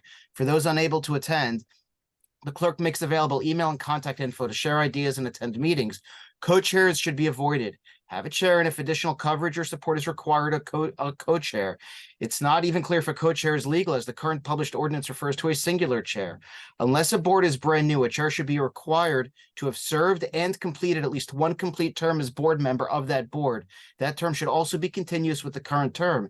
In other words, if a longstanding board member resigns or is not reappointed, they should not be appointed at the next opportunity as chair. There's context, process, and communication that is required to be successful and best advise council. To prevent an actual or perceived conflict of interest, the member of a household or immediate family member of a serving council person should not be eligible to be a member of an advisory board. Council members who serve as a liaison should regularly present at council meetings. Approved meeting minutes should be presented by the council liaison to be included in the addendum section at the first council meeting following the approval of the minutes. Council should pre-approve questions for member interviews to prevent inappropriate or irrelevant questions. This ensures similar and consistent questions for comparison to select the best candidates during candidate interviews. Encourage and facilitate communication between boards to advise council. Perhaps a periodic workshop mandatory for chairs and open to all members to share information and align ideas, recommendations, projects, and programs. Before modifying what was set by ordinance 15/2020 and 6/2023 earlier this year, council should be ensuring compliance for attendance, minutes, annual reports, etc. The boards are for citizens to advise council and are not social clubs. An opportunity to push agendas, function as a primary source of information for the public or source of honorary titles. I urge you to vote no on 43/2023. Thank you, Mr. Berliner. Anybody else, Doug? I see no hands, Mayor. All right, this public hearing is closed on these two ordinances. Does anyone on council have any comments? I think I see Karen, Miss Organ. Yeah, I told Deputy Mayor G my feelings on this. I don't think the Senior Citizen Advisory Board needs any more members than any other advisory board. I don't understand the argument for that. People can attend meetings, and I know they meet in person, and anybody who wants to come out can come out. But it's not like there's significantly more work on that advisory board than there is on any other. And I feel like it dilutes the people that are there and their voices by bringing more people in. So from the start, when this was introduced, I'm a no on this ordinance. There were some other points actually that Mr. Berliner made that I agree with. The conformity is important, but I haven't heard a reason yet why this board should have 12 members and not PPREB when there are more people applying for that one. It doesn't make sense to me. So I'm a no. Thank you, Miss Organ. Miss G, I think I see your hand up. Thank you, Mr. Mayor. I just wanted to clarify that the Senior Citizens Advisory Board is not unique in terms of having a different number of members. Some of the advisory boards, for example, have no limit. They can have 100 members if they so chose. There's a wide variety in the ordinances for each of the advisory boards. And so this concept of conformity just doesn't make sense. It doesn't make sense, especially for some of these statutory boards where there are regulations outside of our control. The Senior Citizens Advisory Board, they were looking for specific skill sets. I think this advisory board is unique in that they have members who, for some, occasionally they can't come. And so it is helpful to have a larger membership. I encourage more volunteers. These are folks who are really dedicated to this town. As the liaison to the Senior Citizens Advisory Board, I don't think moving from 11 to 12 members is going to have a massive impact or dilute anyone's role. So I would encourage folks to revisit, this isn't a unique situation. Revisit all the advisory boards. There are a range of how they're organized. They don't all conform to one way, and I don't think they should. I think they're all different and unique, and it's okay for them to be organized in a different way. So that's my pitch. I hope you will support this ordinance. Thank you, Mr. Belcher. Mr. Mayor? Oh, wait, I think I saw Ms. Belcher's hand up, Mr. Schwartz. Yeah, I just want to chime in for a minute. I see the value of increasing the number of the Senior Citizens Advisory Board simply because our population is aging. We have more seniors that are wanting to stay in town, looking for opportunities not only for housing or to continue to live in our town, but also in terms of programming and so forth. So I think that one can make an argument to increase the size of the Senior Citizen Advisory Board, simply because if you look at the National Association of Realtors, they talk about townships where the largest population that's growing is the senior population. So I would be in favor of it. Thank you, Ms. Belcher. Mr. Schwartz? Yeah, I'm actually not really sure what the Senior Citizens advises on. I've actually never seen any advice given to me from that board. I'm not sure if there's a secretary that's on that board, but I believe they should be, setting us reports. I served on many boards over my time. I always send my sub-zoning committee reports and my Celine. I always speak about. So I'd like going forward if we can please start having those reports on these type of boards. And that was my 2 cents. So thank you. Thank you, Mr. Schwartz. Anyone else on council? May I respond to Councilman Schwartz? Of course, please feel free. So there was an annual report listed in the agenda for this advisory board. Feel free to look at that. We can, I'm happy as a liaison to provide more consistent written reports. I usually give my reports verbally, but happy to provide written if that's helpful in the future. And also, and to answer your question, they provide a lot of guidance to the rec department, an unbelievable amount of feedback. For example, we needed holds in the bathroom stalls, and that was a recommendation directly from that group. And thankfully, Dean was able to get that added to the bathrooms on the 2nd floor really quickly, and that was really helpful to them. So there's loads of advice that they provide to the Rhoda Center on a regular basis. Thank you. Anybody else on council? In that case, does someone want to make a motion?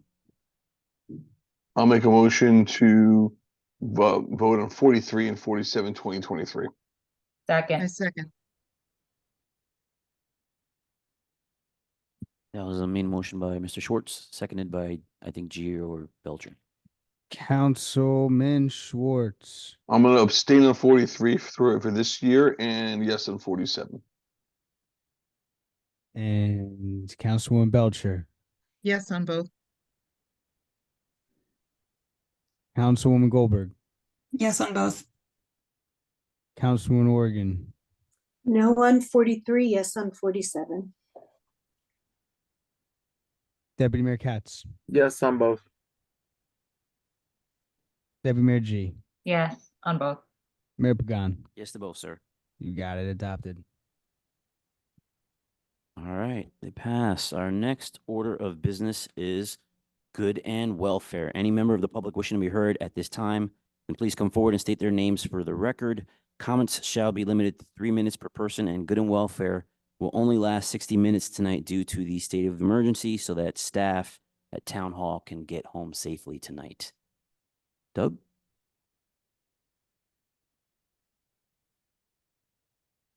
I am bringing in Lillian Lewis. Hi, Lillian.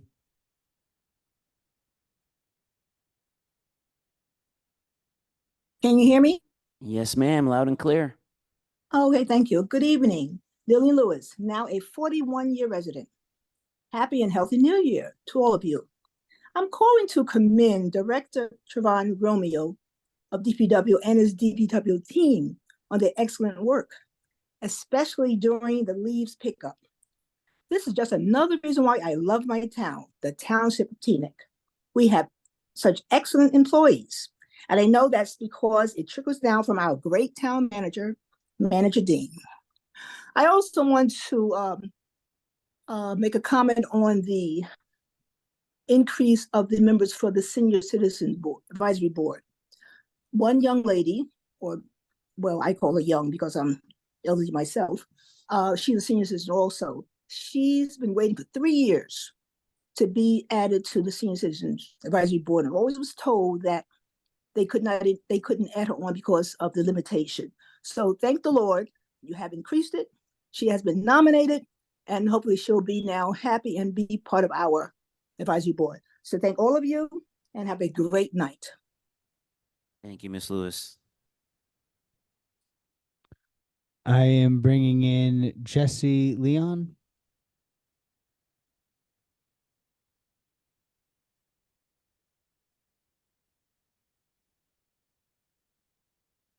Mr. Leon, are you there, sir? I am here. Can you hear me? Yes, sir. Loud and clear. I first wanted to extend my thank you to the manager, Dean Kaczynski, and DPW for the cleanup event. My son and I attended. We both had a lot of fun. It was a great crowd, great turnout, and it was nice to give back to the town in that way. And I especially want to commend our great clerk, Doug, and congratulate him on a forthcoming resolution. He's the best. I've been watching these meetings now. He's second from Eliza. I've been watching these meetings now for 3-ish years and more. And Doug is a constant, cool presence at these meetings. I think that if there's one thing that everyone in Teaneck can agree on, it's that Doug is a national treasure. And we should recognize him as such. And I fully support all of you voting to give him tenure tonight. Thank you very much.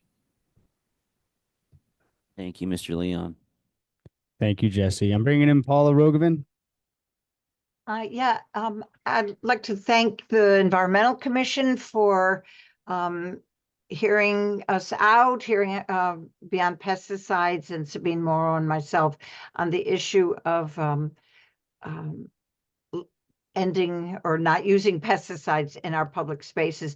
It was very exciting to find out that the DPW does not use any toxic pesticides. That's really, really important. So the resolution that will be coming up at the next meeting is really just to make that a permanent practice of not using pesticides. I didn't know a real lot about pesticides until my kindergarten class studied about them in 2013, 2014. And when I learned from educators at Mount Sinai who said they would be very happy to work with us in town to do some educational work among residents, I didn't realize how dangerous the things like Roundup that has glyphosate, how dangerous it is to children. And if we were to use pesticides, say in our ball fields, and playgrounds where kids are rolling around and falling on the dirt and sliding in the dirt, it's seriously dangerous. I mean, because those things cause all different kinds of cancers and other diseases. So I'm so glad that we got that law passed in New York City that bans pesticides in all the parks, playgrounds, and public spaces. And in Teaneck, the resolution will just make sure that we never use toxic pesticides. I'm excited about the idea of having to selecting 2 areas, 2 parks, perhaps that would be demonstration projects. And it'd be great. I know that in New York City, we have 8 demonstration projects around the city. And the one in Staten Island is sponsored by their Stop and Shop. And the one in Manhattan was sponsored by Stonyfield. So I'm thinking perhaps we could approach Stop and Shop in Cedar Market to sponsor the demonstration projects here with a very small amount coming from the town itself. I'm hoping, and I know that the Environmental Commission is interested in having an educational forum for residents, because I think a lot of people don't realize how toxic, how dangerous some of the products that they use. I mean, I used to use Roundup because I didn't know any better, how dangerous it is. So I think it would be really important to set up some educational forums. We have wonderful resources, medical people who will work with us, as well as Jay Feldman from Beyond Pesticides. I, personally Thank you, would like it. Paula. Oh, Paula, I'm okay. sorry. Yeah. 3 minutes. Thank you, Paula. Okay. Yep. I have Lisa Schwartz. Please unmute.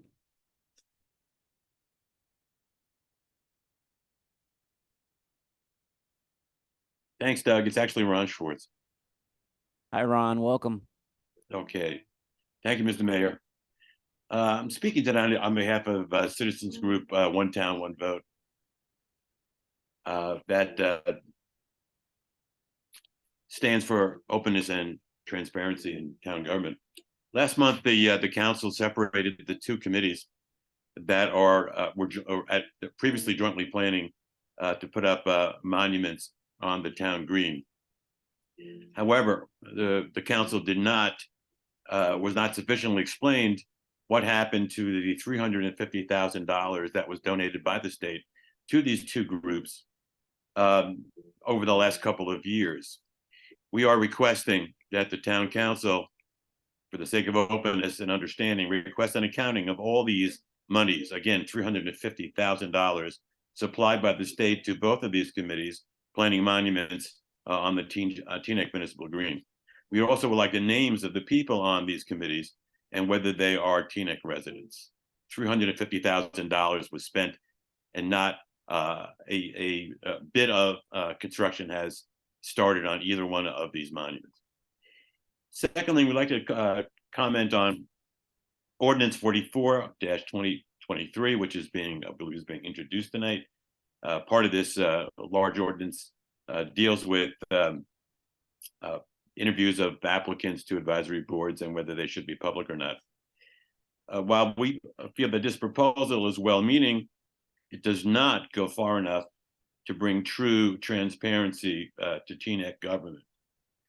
What really is needed to be done is to make all of the subcommittees, not just the personnel subcommittee, open to public view, or return the council to the process of conducting all business at public council workshops. There is just too much business being done by subcommittees. And for the people listening to this meeting tonight, when you have a subcommittee of only 3 council members, you are not required under the Open Public Meetings Act to make those meetings public. However, in the sake of transparency, and because so much of the town business is now being conducted in subcommittees, we demand, as we have demanded in the past, that all subcommittees, not just the personnel subcommittee, be made public so that township can see what is going on. And I speak personally of great concern about the zoning subcommittee, which I know there are minutes now from that subcommittee, but I don't think they go far enough to explain to people what is going on with redevelopment of this town in that subcommittee. Thank you very much, and Happy New Year, everybody. Thank you, Mr. Schwartz. Happy New Year. We have Cheryl Hall here. Can you hear me? Loud and clear. Wonderful. Happy New Year to everyone. And, congratulations, Doug. You do a wonderful job. There are a lot of congratulations tonight to so many of our public servants. And I am calling in support of the wonderful presentation that was done tonight by Fairleigh Dickinson University, Dr. Fior, and for this CERT training program. I think Deputy Mayor G kind of read my mind in saying that not only can the community benefit, but also maybe town council can benefit. The truth is that we have been living at the boiling point for some time, long before October 2023. I don't know that the community ever healed from the Philip Pennell death back when I was a teenager. I have been kind of a little bit of a thorn in the side of different people on council, and also Dean, saying that we need trained professionals, PhDs, someone that can come in and give us the tools that we need to better support this community. If not now, I don't know whenever that you would do something like this. I loved what was said about the fact that conflict can tear us apart, or conflict can bring us together. And I really ask, I will do whatever is in my power to support this program, to motivate and work with everyone on community relations, and support Deputy Mayor G and the rest of the council in this effort. I'm really willing to help drive and learn. This is a very valuable effort. And believe it or not, the Community Relations Board has been asking for something along these lines for several years. I would say since the George Floyd death. We have been asking for some type of program. So here it is. And most of all, it has been vetted by our town manager, Dean. So that in and of itself kind of sells the point to me. He certainly knows this town for many, many years of service. So I believe it's something that will help. Thank you. Thank you, Cheryl.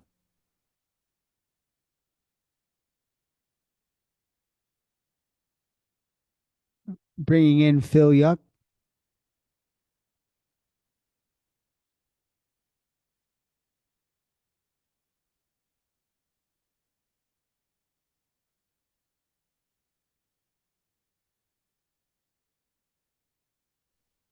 And start my video.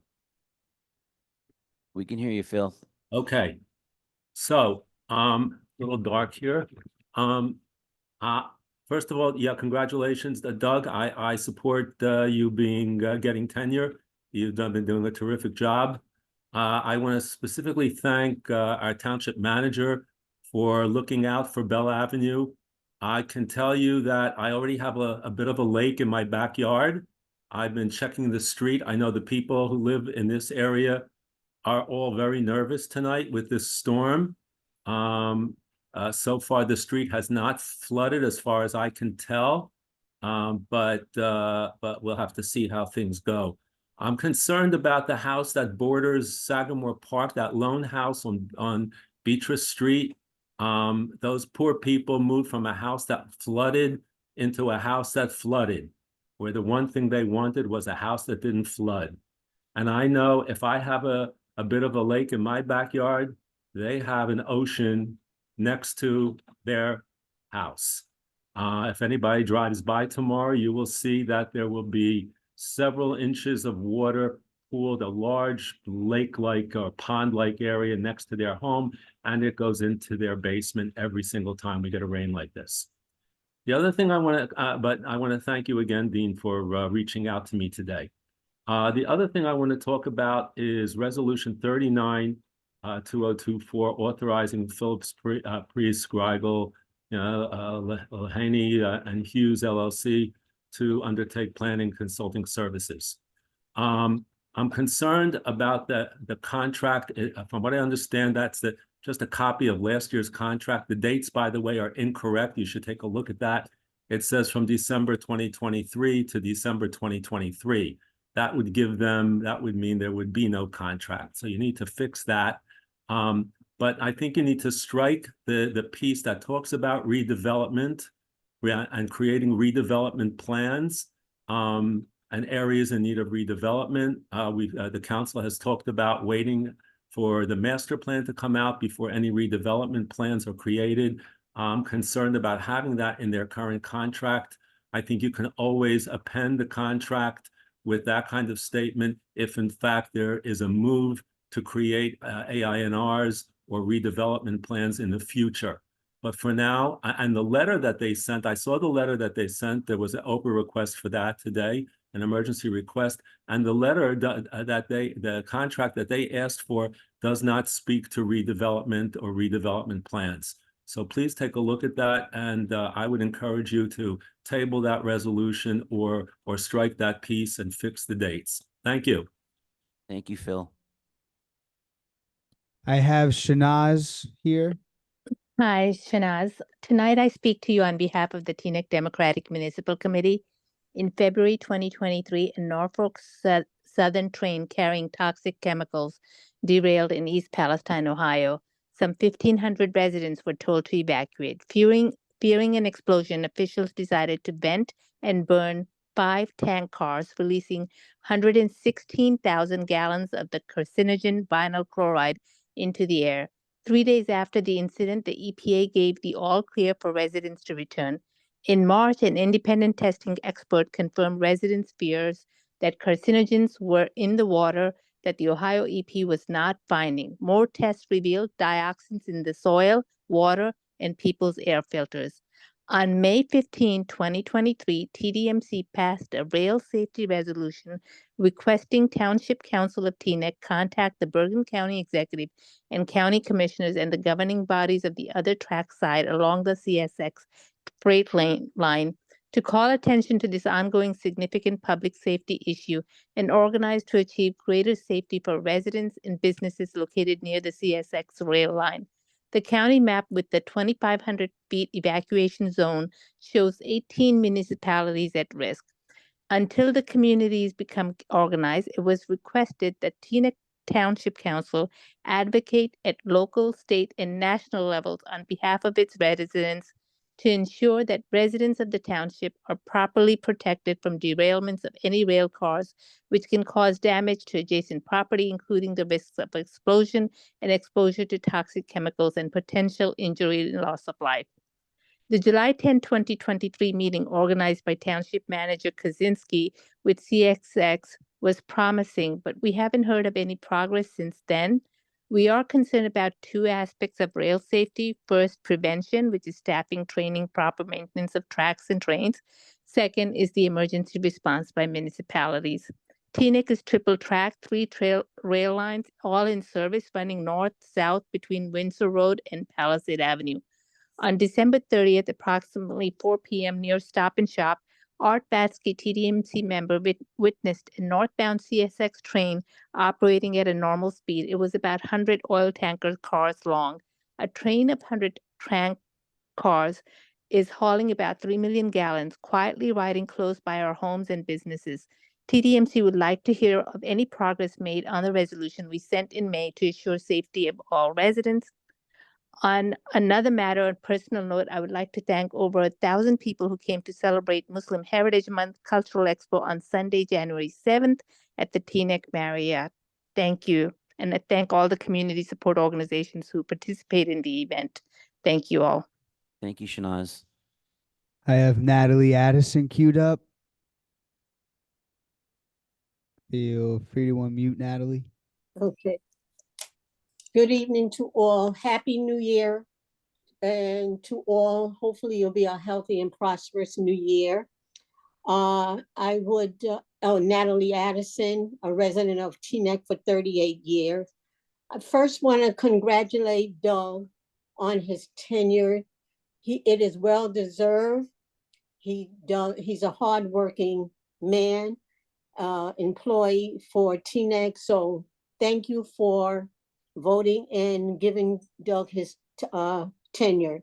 And I would also like to thank Dean and the public service for all the work they do for the Teaneck Township.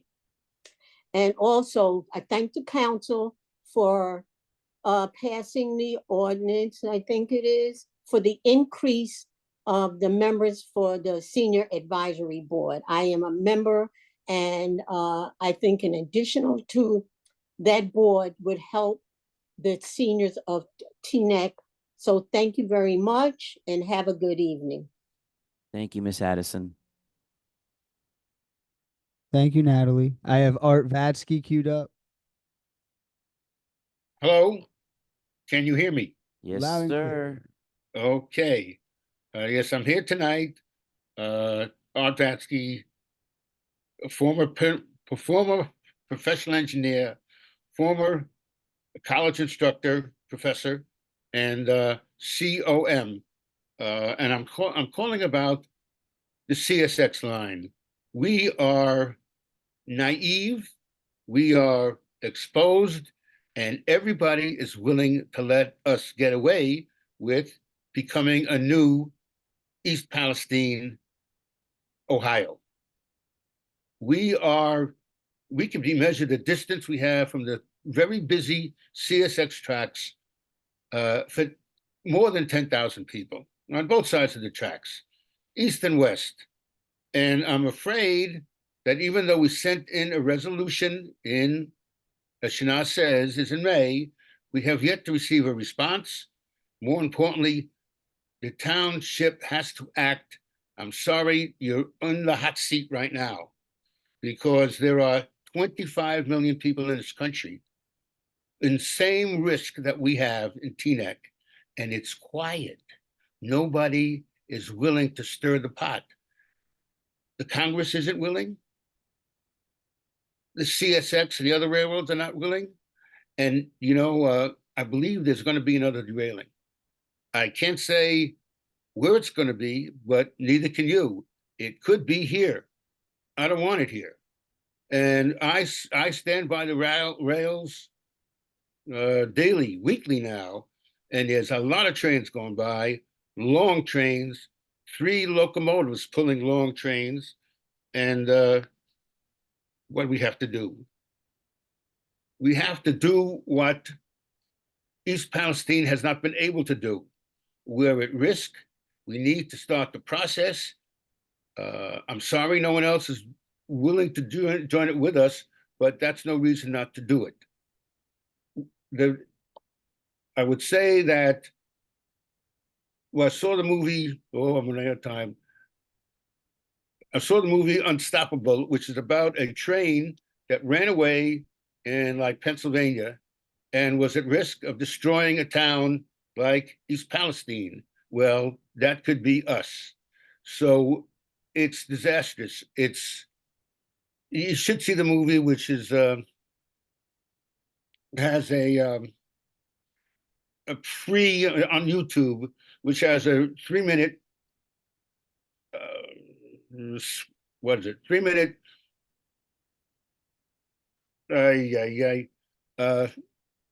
3 minutes. Watch it. It's free. We don't focus on how important train safety is for towns like Teaneck. Thank you, Mr. Vatsky. Thank you, sir. I have Howard Rose in the queue.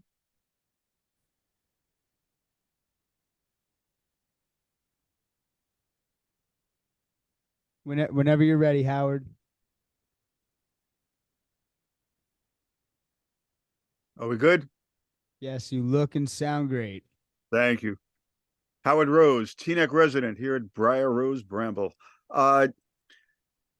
We had really 3 informative presentations this evening, 2 of which were exceptional. I'd like to speak about 2 of them. The toxic one, I'm wondering what the ratio is of public grassy lands compared to private grasslands. We have a lot of homes that have front and backyards. I wonder what the land ratio is and whether there's going to be a program for private property owners. That would be informative.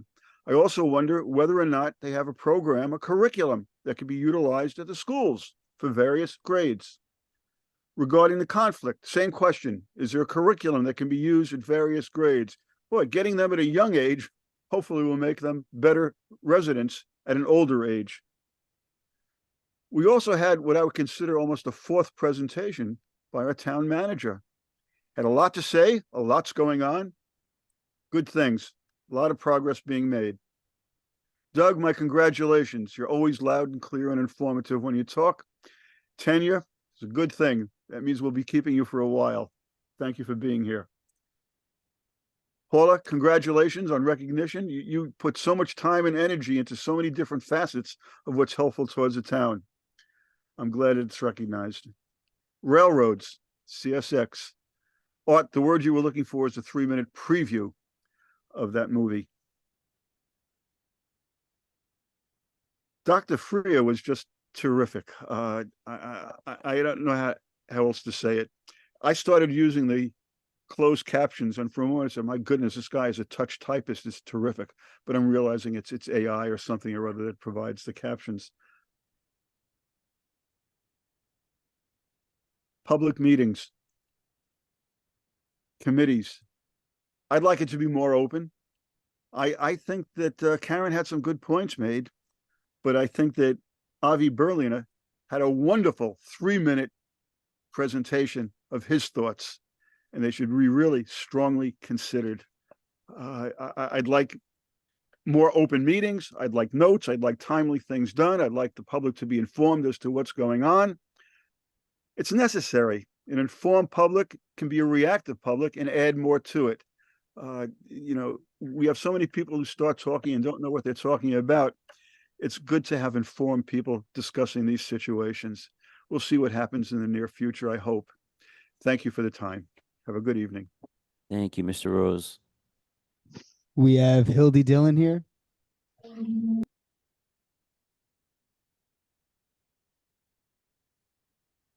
Thank you, everyone. It's me again. So I just wanted to, first of all, fully support the Doug tenure resolution. It's a Doug Love Fest tonight, but I also wanted to commend Doug because I didn't get a chance to say this at our December meeting, but I wanted to thank him for working with the Bergen County Elections Board to train the first high school students in Bergen County, possibly throughout the state, to be poll workers in our November 2023 election. I had 3 of those high school students at my poll that I was supervisor of at Hawthorne School, and they were phenomenal. And really, it's to Doug's credit for working with the county to have a training for these children that were very well trained, took their job very seriously, and they were all 17, very excited about voting, being able to. New Jersey passed a state law, and they can vote in our primary in June. So they will now be part of our election process, and kudos to Doug for that. I also want to thank Dean and the DPW, Hillary, the Environmental Commission liaison, my Environmental Commission colleagues, and most of all, the nearly 40 residents of all ages that came out in miserable weather on December 17th to clean up the garbage along several streets in our town. They did a fabulous job, and we look forward to seeing everyone for the next cleanups on April 14th and October 6th. So look for opportunities to sign up for those programs, probably in March for the April program.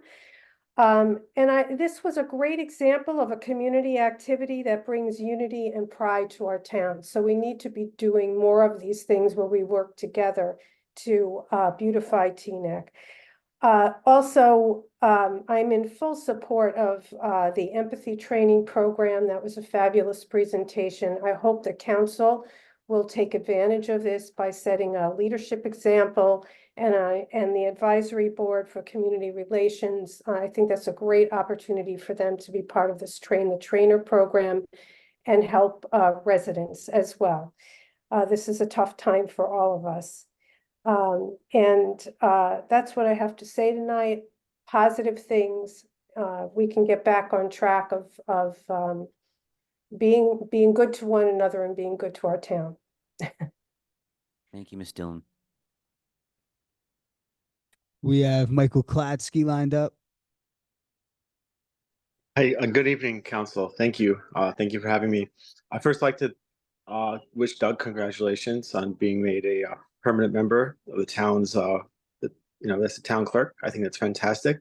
Congratulations. But tonight I'd like to ask the council if we can weigh in about an issue that I think is really important, something that it hasn't really been on the radar much lately, and that is the issue of being able to walk safely. So over the past 10, 12 years, I've walked around Teaneck many, many times. In the past, I would encounter some vehicles that would just be like outright rude. They look me in the eye, continue on their way as I'm waiting by a crosswalk, even with a small child. And people be rude, that's okay, right? We can't really change rude behavior. We can punish them, but we can't really do anything about that other than just hope it doesn't happen again. But what I started seeing myself over the past year or so is a new phenomenon, which is that they'll go through red lights as they change to red. They'll go right through crosswalks where there's 8-year-olds waiting to cross, even clusters of 5 or 6 of them wearing bright clothes. And I started noticing that everyone's on their phones. We live in a country with automatic transmission vehicles, so you don't really need to do much to drive your car other than, use your knee to hold your steering wheel.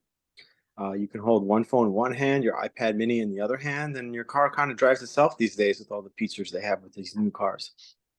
And what's happening, I'm witnessing this myself, and many other people I know in town have witnessed the same thing, is that cars they don't stop for people, not because they're trying to be rude, but because they're not even aware that they're there because they're not looking up.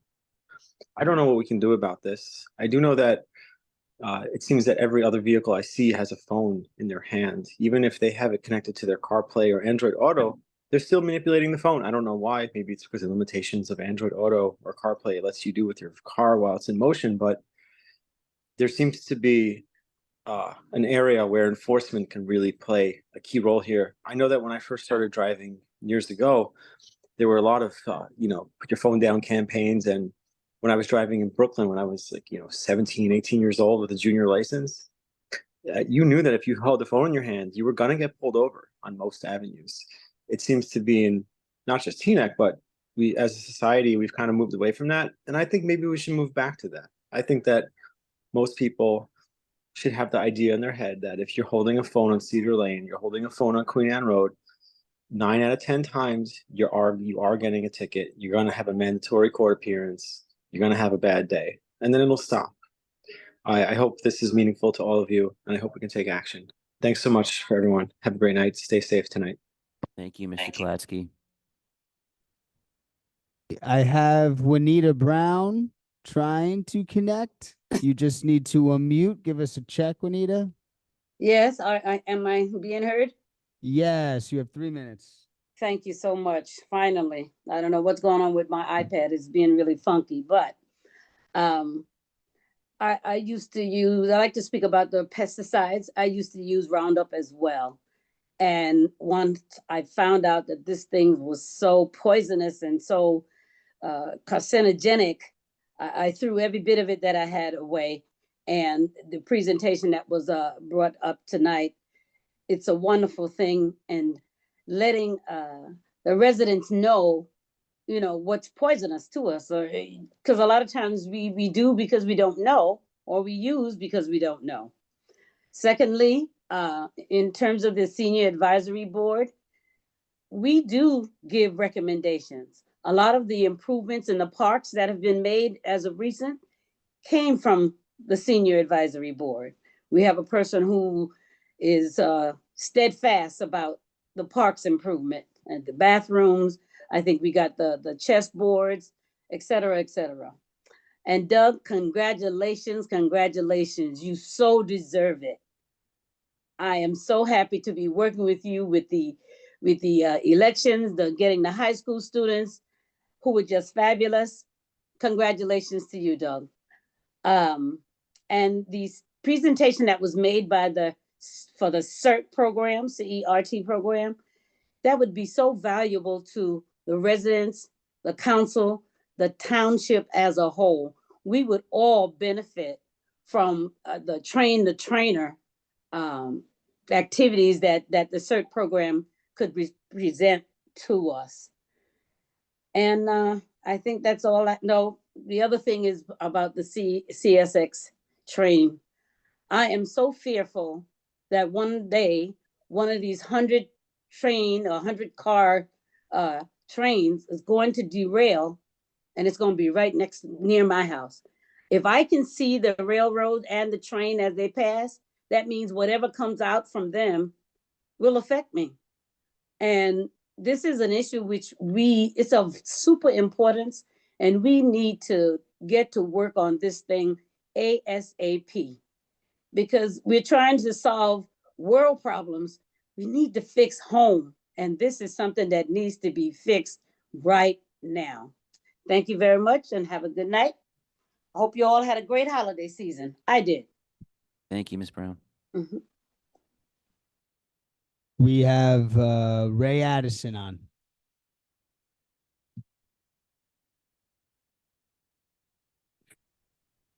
Good evening, Council.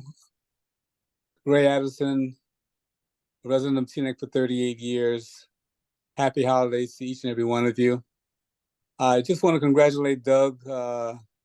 Kudos to you. You well deserve the tenure that you received. We are so proud to have you as our township clerk. Thank you, Manager Dean Kaczynski, for you do a great job as the manager. I don't know how you find the time to do all you do, but anyway, they need to clone you. Thank you for so much that you do. And I'd like to thank the council for doing a wonderful job in passing the ordinances tonight. Especially, I like the one for the compliance officer that I've been trying to get attention on for the last 5 years. Thank you. The presentations tonight were excellent. Everyone did a great job. It was very friendly. We could understand where they were going, what they were saying, and how important it is for all that was said.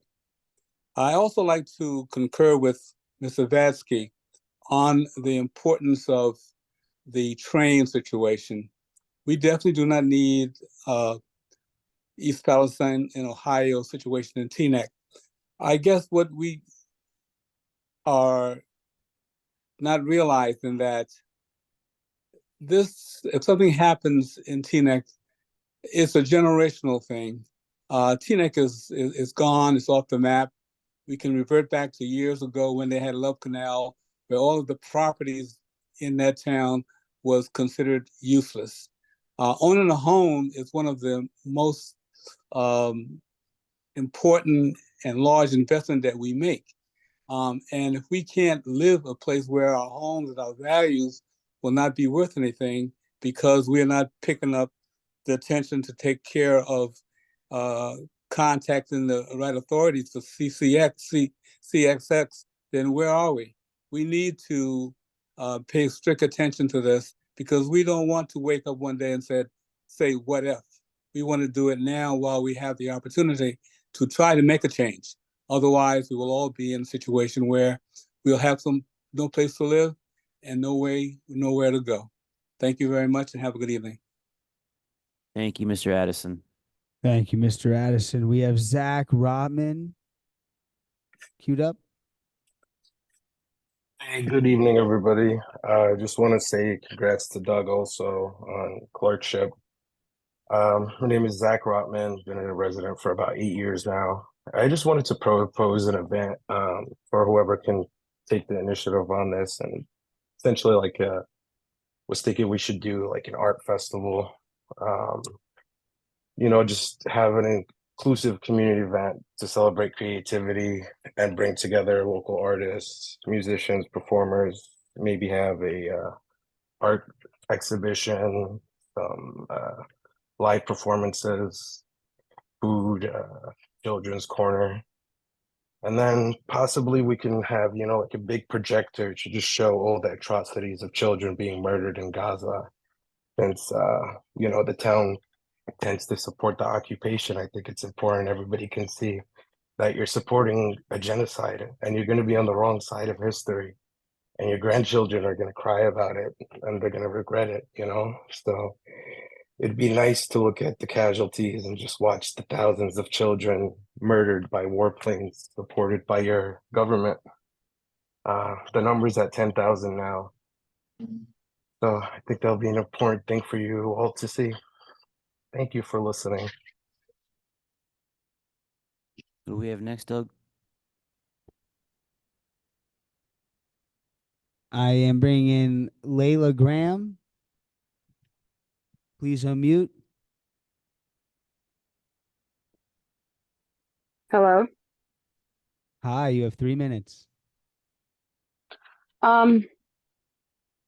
Yes, hello. I like to address Mayor Pagan. We had a car rally go through Teaneck recently, and it was in support of Palestine and to bring awareness about the atrocities happening there. And I've heard a few Teaneck residents talk about how we don't want a repeat of what's happening in what happened in East Palestine, Ohio, to happen here in Teaneck, New Jersey. And I find it so interesting how you know, we can see how an environmental disaster like what happened in East Palestine would create such problems for our Teaneck residents here. However, it totally goes over everybody's heads how the things that are happening in Gaza right now are affecting everybody in this country as well. I mean, there isn't a day that goes by that I don't think about the children who are orphaned, the mothers and fathers who have lost their children, the hospitals, churches, schools, mosques that have been bombed, and all endorsed by this township's council, right? And so, Mayor Pagan, to see you make a statement, which honestly, like, it read as kind of like you were, I don't know how to say this, but like, it sounded like it was threatening to those who were just peacefully rallying for a cause they believe in. And, you know, as someone who has been threatened by fanatical fascists in this town, that didn't sit right with me. As someone who has actually been threatened, been doxxed, been attacked on my own property while in town trying to just run errands, that didn't sit right with me, Mayor Pagan. And honestly, I had a lot of hopes for you as the first Latino mayor of this town, but clearly those hopes were extremely misplaced.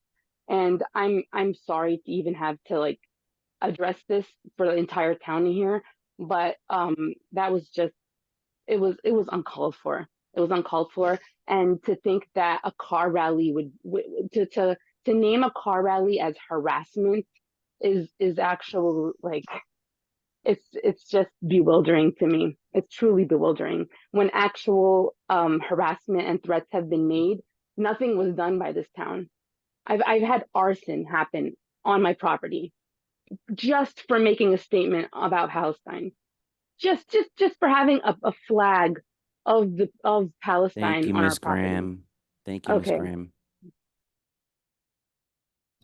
I have Adam Weissman.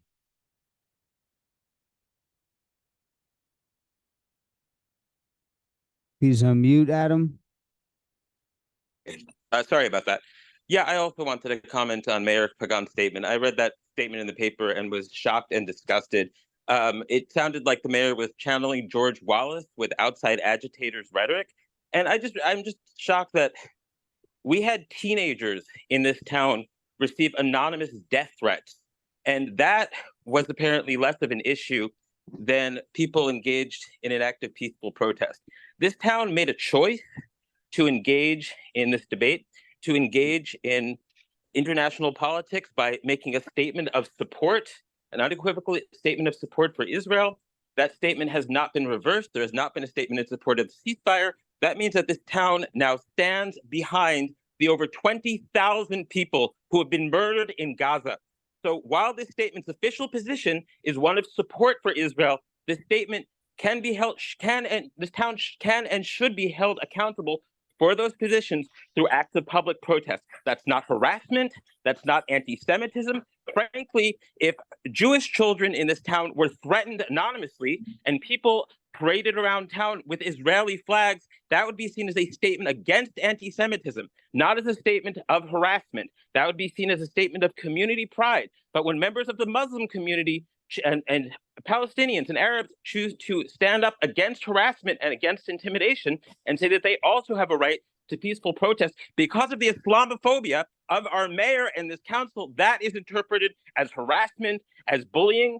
There were not people driving around with swastikas. There were not people driving around shouting, "Kill the Jews." There were people driving with Palestinian flags, making a statement of political protest in what is internationally recognized as a genocide. The United Nations General Assembly has voted in support of a ceasefire. Israel is now going to the International Court of Justice in a resolution introduced by South Africa. Meanwhile, this town has not wavered in its support for this ongoing genocide. So yes, it is entirely appropriate for people to stand up in protest. And the fact that this mayor chooses to be a lapdog to the powerful Zionist lobby rather than standing up for human rights is shameful and an embarrassment to this town. So I would ask that this town try to reverse its place in history, to not embarrass itself by joining the international community in supporting a resolution in support of ceasefire, a resolution in support of peace, so that as one of the speakers stated before, that our children and grandchildren will not look back on us in embarrassment,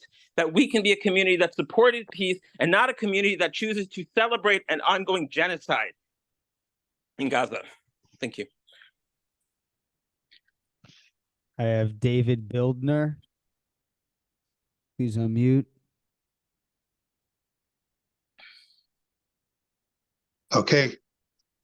Can you hear me? Loud and clear. Very good. Good evening, Mayor, council members. As you said, my name is David Bildner.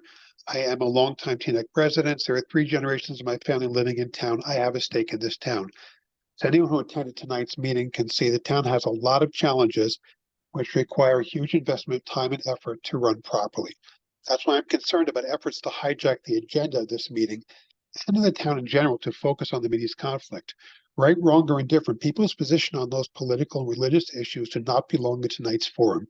Unfortunately, we will not solve those issues tonight. This is the Teaneck Town Council, not a debate club or the UN. This meeting has a 399-page agenda packet that does not include international relations. We need to deal with maintenance of the town's infrastructure, public safety, quality of life, zoning, recreation, and 1,000 other things. There's nothing productive to be accomplished by trying to force us to divert our time and attention away from our responsibilities and our personal priorities to a conflict taking place thousands of miles away. Many of us have strong feelings about those issues. I know I do, but that has nothing to do with tonight's council meeting called to help run our town. I'm also concerned about those who seek to impose their opinions on others, sometimes with the aid of outside agitators, as somebody mentioned earlier, by the use of intimidation, threats, and interfering with our right to live peacefully in our town. This includes things like disrupting our children's school day, crashing public events, blocking traffic on the roads, as we and our families seek to go about our day. There's always room for civil discourse between people of goodwill. The test of people's motives is whether they're willing to discuss their concerns in a civilized time, place, and manner. In the words of Dr. Freer from earlier this meeting, they have empathy for others, or they use their anger and hatred in their attempt to bully everyone else into silence so only they are heard. As you listen to tonight's speakers and as events in town continue to unfold, I ask that you ask yourself whether the participants in those events pass this test. Thank you and good night. We have Deborah Blayberg queued up. Hi, good evening. Can you hear me? Loud and clear. 3 minutes. Hi, good evening. Deborah Blayberg. First of all, I just want to wish a huge mazel tov to Doug on his tenure. He is just epically wonderful. I come in to listen to these meetings just to sometimes hear him read off his ordinances, because unfortunately that's what I enjoy doing. Sorry, Doug, but just had to let you know that. I want to thank the council. I want to thank Chief McGurr, just everybody for just being them. I know I'm being too nice. It's scary, isn't it? And it's going to keep going. Sorry. Also, I actually wanted to reiterate someone further before with regards to the leaf collection. You know that I continuously go on about the leaves year after year. So I just want to say thank you, truly from the bottom of my heart. This year's leaf collection was probably one of the smoothest I've seen. I haven't seen huge piles. We didn't have rain. I mean, one time, but we didn't have rain moving huge piles. And it really does make a difference because, you know, we have these huge rains right now. You've got to make sure your drains are clean, people, because it helps with the rain flow. So I really, truly appreciate that, because I know and the reason I'm going on is because I have gone on and on for years about the leaves. I think there's videos out there with me complaining about them. So thank you very much. And then the next thing I'm going to say, which might have people almost on the floor, I actually agree with the TDMC resolution with regards to the CSX trains, because it is a concern. I mean, we've seen what can happen. And I do think there needs to be some kind of conversation or something to be done about it. And it has always been kind of this quiet thing. They honk the horns and nobody really says anything, like we live with it. But after what happened in East Palestine in Ohio, I think we do have to kind of look within ourselves and say, maybe we do need to speak up. And maybe if Teaneck speaks up, the other towns will speak up, and maybe it will create some kind of safety regulations or something. But I think we as a community, can all behind that and work on that, because I think that's actually I'm actually really pleased that they highlighted that.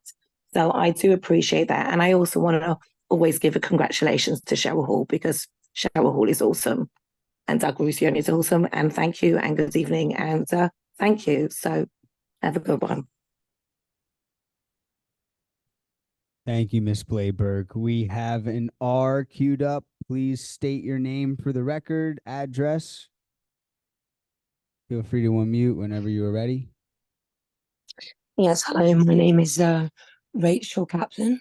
I've actually just recently moved to Teaneck from the UK, and I just wanted to bring up some things I've noticed about the town, and hopefully can contribute to this conversation.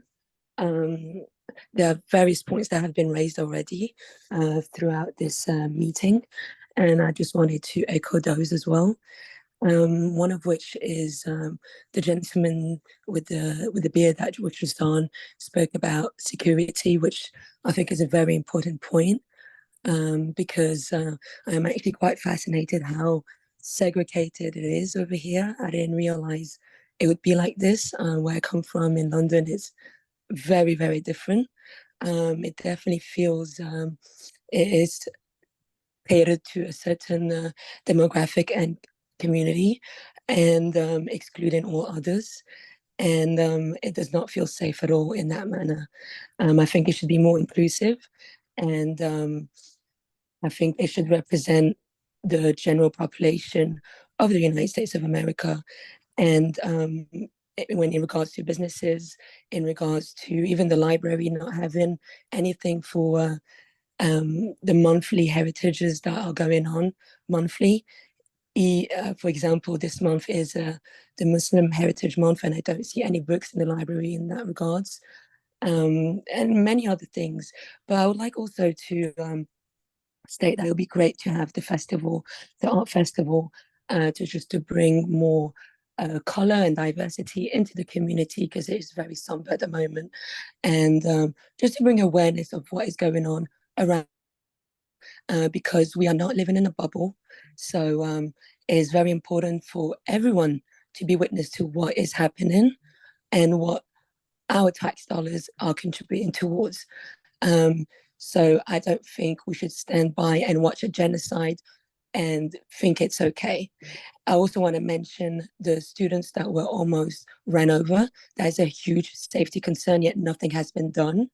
Also, I was there watching the beautiful car rally. There was no violence, but unfortunately, I saw violence from the standbyers on the side, spitting at cars, insulting them.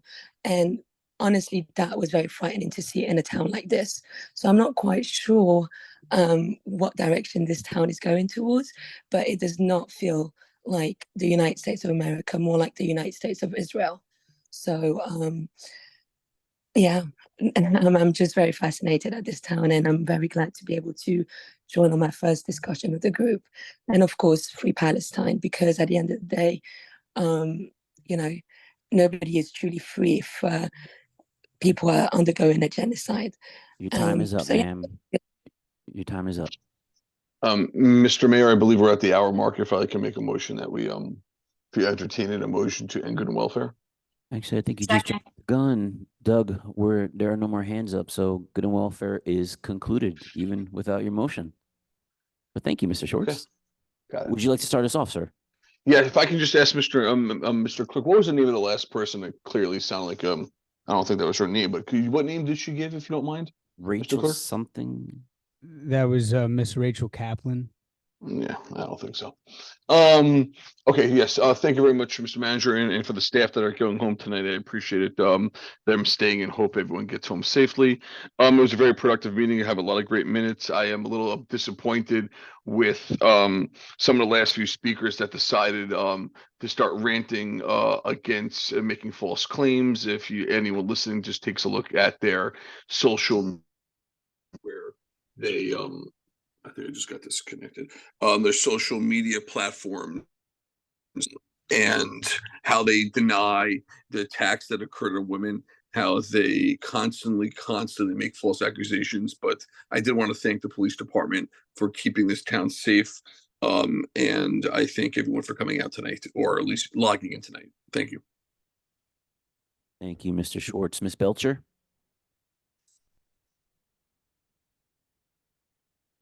Yeah, so yeah, I just wanted to also I concur with those that spoke tonight. Thank you for sharing your ideas and your thoughts and things that were important to you and heavy on your heart. I think it's important to speak up. It's important to let us know what's important to you, because as I personally feel, what's important to you is important to me. I also would like to say that couple points. I think the art festival idea is an excellent idea. I don't know if residents understand that there is an arts and culture component in our master plan. So definitely, if you have some ideas about that, I would encourage you to come out and definitely, let's see what we can do. I mean, we have a great film festival in town, but I think an arts festival would be an excellent idea. Just on a couple of points, I hesitated back in October to wade in the water of international affairs, but was an author or co-authored with my colleague the Peace and Unity Resolution. I will always stand on the side of peace and justice. I will always stand on the side of children and those that are innocent bystanders. And if that makes me a pro ceasefire, then I am absolutely that. I want to just say that in celebration of this weekend, we're going into celebrating a national icon, and that is our Reverend Dr. Martin Luther King. And as we reflect on his life and the commitment that he gave to this nation, that of peace and justice, I would just say that, to quote him, injustice anywhere is a threat to justice everywhere. So thank you for your comments tonight. Miss Organ? Thank you. I'm sitting in my basement tonight, reminding me of the 2 years that I spent down here during COVID, and listening to this meeting and what we were getting done, and the first 13 speakers, it actually felt like every other meeting before things started to blow up. It was our top 10 list. Dr. Yacht was, on point to be called on tonight with the storm raging outside, and Paula was talking about her chemicals, and Lillian Lewis and Natalie Addison and Juanita Brown on the Senior Citizen Advisory Board. And while we're not in a great place now, it actually felt like things were going back to agreeing to disagree and being civil and harmonious until the next few speakers that just make everything bad. And I'm trying so hard to be grateful, and I'm trying not to let external agitators disrupt myself personally in the town. I'm trying to gain strength from what people are doing. There was nothing harmonious and peaceful about the car rally that came to town. It was meant to make a point. Today is National Law Enforcement Appreciation Day. We've missed mentioning that. I usually bring a resolution, but I'd like to say to our law enforcement that I'm grateful for you for protecting us. I'm grateful to all of you who came in on New Year's Eve, a strategically planned day when I'm sure you wanted to spend time not at work, keeping us safe. But thank you. Thank you for everything that you do for us. I'm grateful for our town and for so much in it. And I do feel like we are trying in our own ways to work things out and to come back together. And I hope that that's something we're able to do. I'm grateful to Doug for all that he's done for us and for me personally. But more than that, I'm grateful to everyone in town who recognized him tonight and recognizes everything that he does for us. I'm grateful always for everyone who spoke out and speaks out about Dean and the manager and what he does for us. I am grateful to Mr. Usmani, who reached out and invited us to the neighborhood feast on Saturday for Muslim Heritage Month, and I look forward to walking over there to be with you. And I'm grateful that our MLK celebration is held at Temple MF, and how nice is that is really what Teaneck is. I'm grateful that we gave a certificate tonight to Mortgage Apple Cakes and that they go through the trouble of maintaining kosher certification so that we can eat there. And that we have a new cheesecake and gelato store coming to town that will be kosher. I'm grateful to Hildy Dillon for her cleanups in town. And I hope that the one in the spring, the first one, will not be on a day that I have to go to work. I'm grateful for every Sunday off. I'm grateful that it's Girl Scout cookie season and that we all buy from our neighbors and they deliver to us. And what a wonderful thing. I'm grateful to all of the people that were promoted by the manager. It sounds like the entire DPW was promoted. We have a wonderful new deputy police chief and fire chief. Thank you so much to Mary Beth Hubbard for everything that you've done for the seniors at the Rhoda Center. And Zana, you're gonna rock it. You are wonderful. So thank you for all that you do. And mostly tonight, I'm grateful for Dean and Doug and Ron, who are sitting in the building so that we can be in our basements and or at our desks at home and be safe. And I hope that you get home safe. Thank you. Miss Goldberg. Thank you, Mr. Mayor. First and foremost, I just want to say thank you. Congratulations to Doug on his earning tenure tonight and for showing his dedication by showing up tonight in person. And I wish him the best in his years ahead and a safe drive home tonight. I also wanted to commend Dean and our DPW for the leaf cleanup this year. There were some recommendations made by Councilwoman Organ that were very, very effective from what I saw this year. And I hope that we can do the same next year and maybe even better. Justice Brandeis famously said that sunshine is the best disinfectant. That quote is at the top of every single issue of my newsletter. People use the word transparency a lot, and it is something that I fundamentally believe in, something that I campaigned on and will continue to advocate for every single day. We should all be taking steps in that direction wherever we can, whenever we can, even if it isn't everything everyone wants all at once. Transparency is never easy. It is never burdensome. And as leaders, as council members, we should always strive for transparency and openness. In 2023, this council unanimously reopened the advisory boards to the public, ensured that detailed subcommittee meetings minutes are in agenda packets for both the zoning subcommittee and cannabis subcommittee. And I would like to make a formal request to the chairs that the detailed minutes from the other subcommittees, if they met in 2023, be distributed to council sent to the clerk to put on the website, and placed in the agenda packet for the January 23rd meeting and going forward. We also held the first open public subcommittee meeting in Teaneck ever, where residents could see the workings of the cannabis subcommittee. These are big steps, and we should all be proud of them. We passed an ordinance tonight to expand the Social Services Advisory Board, and we are introducing Ordinance 44-2023, which will expand the opportunity for residents to have a chance to serve on all of our advisory boards and statutory boards. This past year, people were appointed who many on this council had never heard of. They applied and interviewed because they are engaged residents and care about Teaneck, who simply wanted to volunteer their time for the town. This ordinance is not perfect, and it took compromise from every member of this council, and no one got everything they wanted, myself included.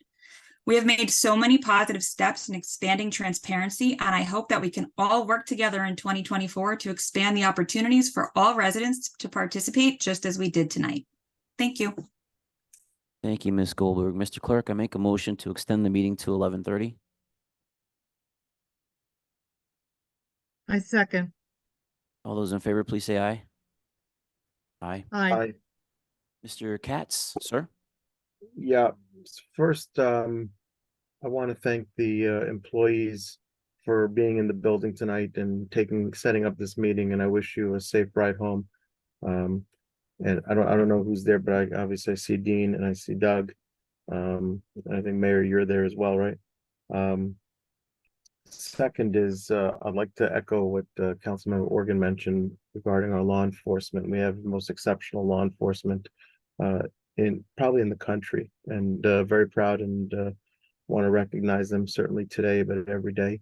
And third is I want to take this time to highlight what was mentioned by several different residents about our clerk and getting tenure. He's really managed this position and continues to grow in this position in such an exceptional way, in such a caring way, and such a responsible way. As a custodian of records, as the front person for the town to many residents, and I'm really proud to be supporting him tonight for tenure. And congratulations. Thank you, Mr. Katz. Ms. G? So first of all, just want to say congratulations, Doug. I can't remember a meeting where the feedback has been so unanimous. You are a shining star here. We are so grateful to have you. I'm just so unbelievably proud of you. I'm so happy that all the residents called in to also voice their support. So I just want to say congratulations. You deserve it. You earned it. And so excited for what's to come with you going forward. One quick announcement. The Teaneck Public Library, in celebration of Muslim Heritage Month, will be hosting 2 events. On Thursday, January 11th at 6:30 p.m. There's an opportunity to learn more about famous Islamic inventions. So I encourage all to go to that event if you're available at the library. The second event will be on Thursday, January 18th at 6:30 p.m., where there's going to be a sip and learn to paint and apply henna. So 2 really exciting events in celebration of Muslim Heritage Month, and I hope folks will go out to the Teaneck Public Library and participate in those events. Also want to just thank all the residents who came out and spoke.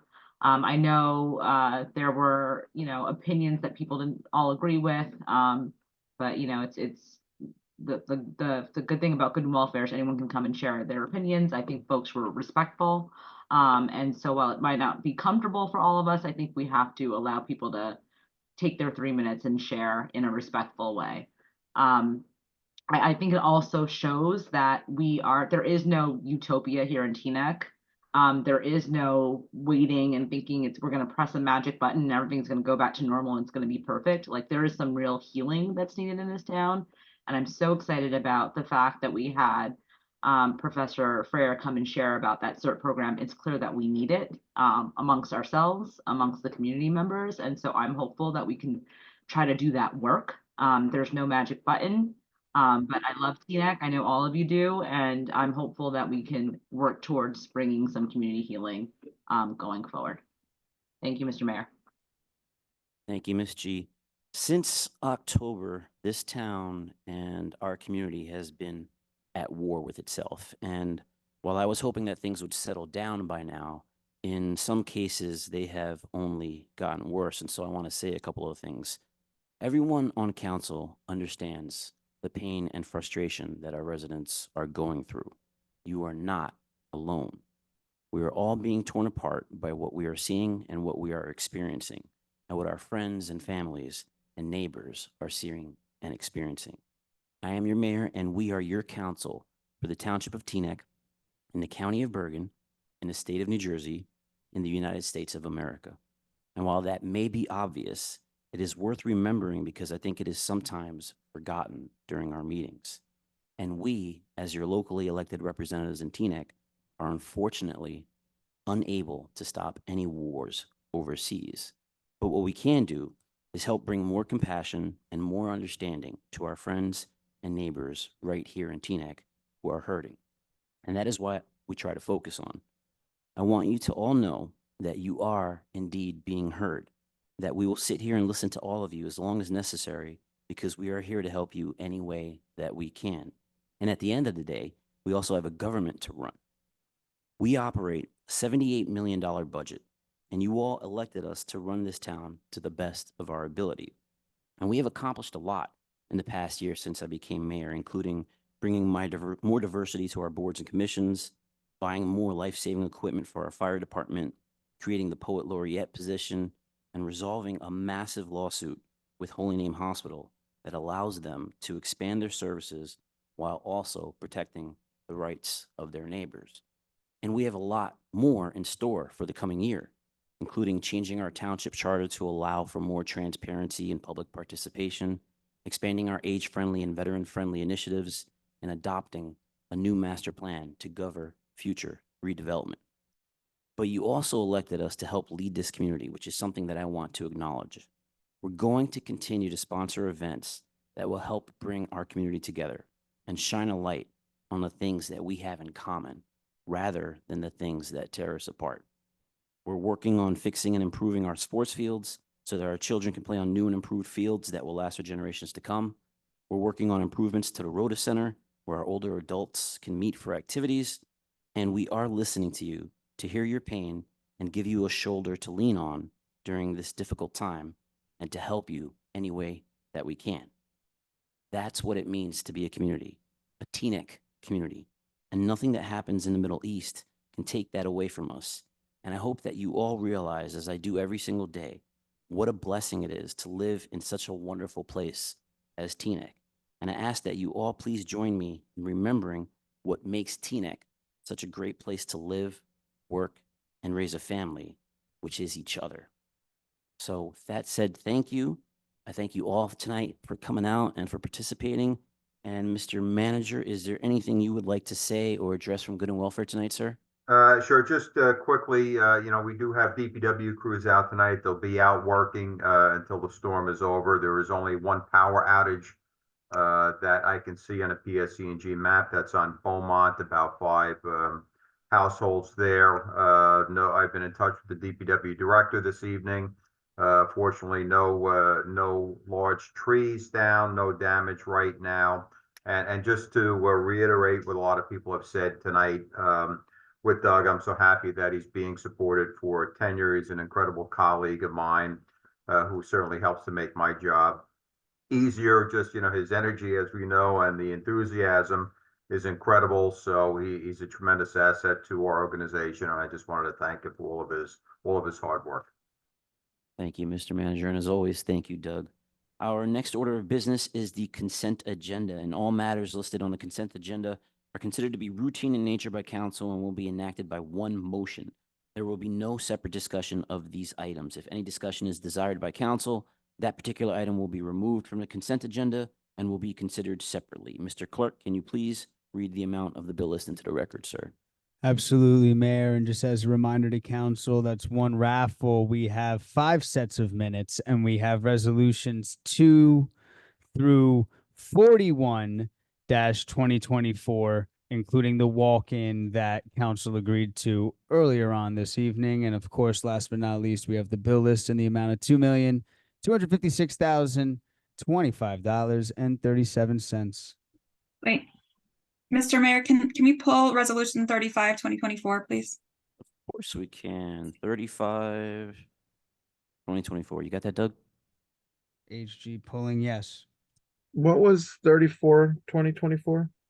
34 is authorizing yearly maintenance and support services for spatial data logic. That 34 is SDL. That's the online management software that we've been using. OPA requests, building permits, things like that.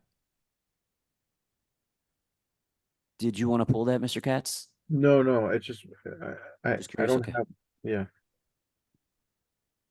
We typically call it SDL, wait. not spatial data logic. I get it.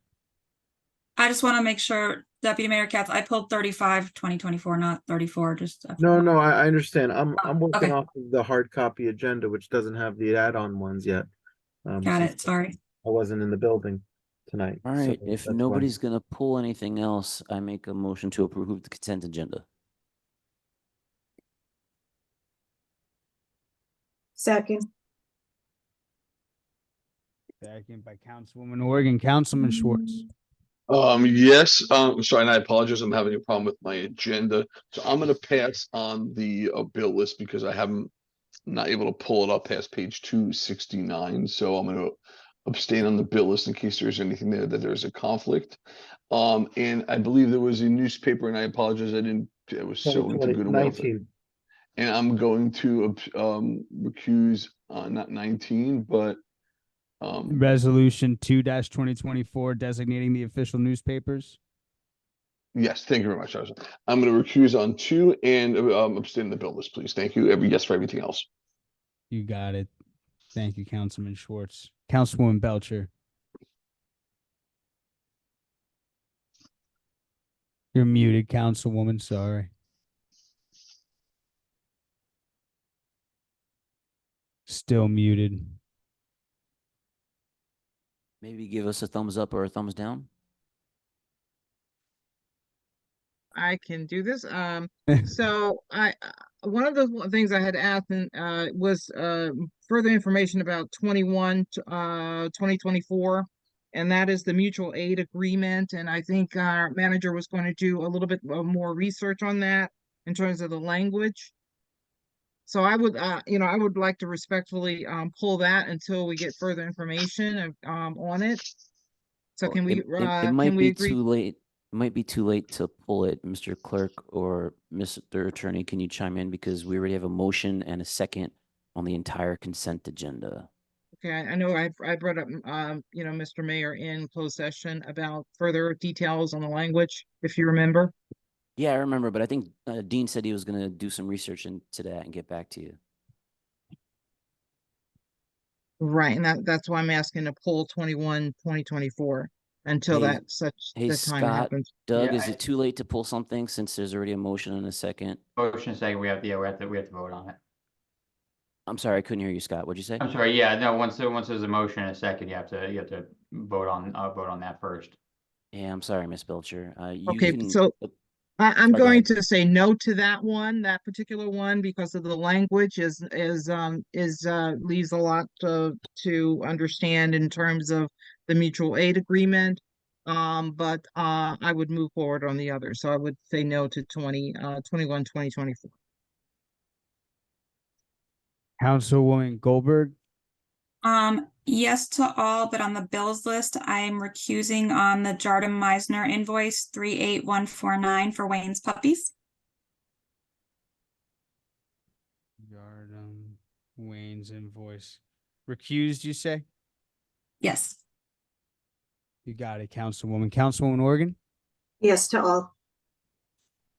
Deputy Mayor Katz.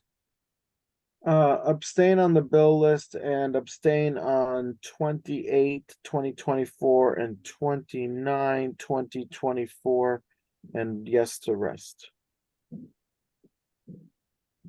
abstain, you got it, Deputy Mayor. Deputy Mayor G? Yes to all. And Mayor Pagan? Yes. All right, everything adopted. Miss Goldberg, I think you pulled 35. Yeah, so this was the resolution on the bond authorization. So I have two questions. One I'm going to start with for the attorney. It's just a general process. Going forward, when we're doing a resolution like this and we're referencing another ordinance, can we attach that ordinance in the packet for the benefit of council and the public? Because I literally like went through it and you know, I'm sure other people wanted to pull it up too. So can we just do that going forward? Yeah, Is that sure. okay? Yeah, I guess there could be some times where it could get confusing as to what we're voting on, but assuming that's, you know, I guess the answer is it depends as long as it's done in a way that's not confusing to people. But there's nothing we can do that generally, yeah. And then on just the whereas clause, like I had to ask a bunch of questions about it, and I think just the public has a right to know about what's going on with the ordinances. So if we could just do that. And then Dean, I know I had asked this, but I don't know if you had heard anything. So I went back and I saw that the original ordinance that it references from 2018 was for a little over $8 million. And it had its specific list of spending. Then we have $4 million open on the bond, which is what the resolution is authorizing. So I'm just trying to wrap my head around, what did we not complete projects? Did we not pay for them? Like, did we use additional funds for them? I'm just trying to understand what happened to that authorization money from 2018. And as far as the projects, I don't know if Issa got back to you or not. Right, yeah, I did ask Issa to connect tonight. You know, I had sent council the other day, just an email sort of explaining why we're doing what we're doing with this. And Doug, if you just bring Issa in as a panelist, he can explain in a little greater detail the financial end of it and why we did what we did right now. Thank you. Good evening, Test. Can you hear me? Yes, sir, Mr. Boston. Hi, good evening. So first, as a point of privilege, I want to congratulate Doug on his tenure this evening. It's always an honor, like the book Good to Great says, when your successor does a lot better than you did and outperforms you. So kudos to you, Doug, for having the DJ element that I did not have, and for getting projects that I did not get to for various reasons, including the code book. Well deserved tonight, Doug, and I'll give you your bro high five tomorrow. But to answer Councilman Goldberg's question, it's not really how it seems where we. So let me rephrase this. The correct answer to your question is it's not that we didn't spend the money on the ordinance. The way we have it set up in Teaneck is that we borrow on older ordinances first. And actually, that's more attractive to both our bond council and our investors that, you know, as soon as the governing body adopts an ordinance, it gives us the authorization to borrow, but we don't necessarily go borrow on that particular ordinance. We finish the older ordinances first and borrowing on them, and then we move our way up. So this ordinance is referencing 2018 because that's the oldest ordinance that we have not fully borrowed on. And that's the amount left to borrow on it.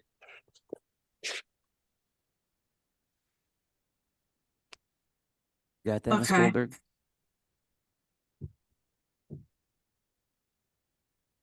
I'm still confused a little bit. Okay, so just let me. We can So touch. No, Yeah, that so- should be offline. I mean, Yeah, we can circle back. So the general concept, though, is that because all of our funds, right, run through really one main bank account, the current fund, an interfund occurs when one fund owes the other. In this case, you know, we funded the capital fund money, and this is really like an end of the year cleanup, and we're just putting that money back for 45 days because the waters were not calm for the short-term bond market in December. Rates were spiking. You know, we did a smaller note for over 5%. And now that the rates have come down with the new year, we're basically just lending ourselves the money, and then we're going to put it back once you go to the market in February for a larger note. In essence, though, you always borrow on your older notes first to take care of them and retire them before you go out and permanently finance them. That way you're not jumping around. We're basically going, it's almost like the accounting example of first in, first out, FIFO, right? So that's kind of what we're doing here. It's just first in, first out.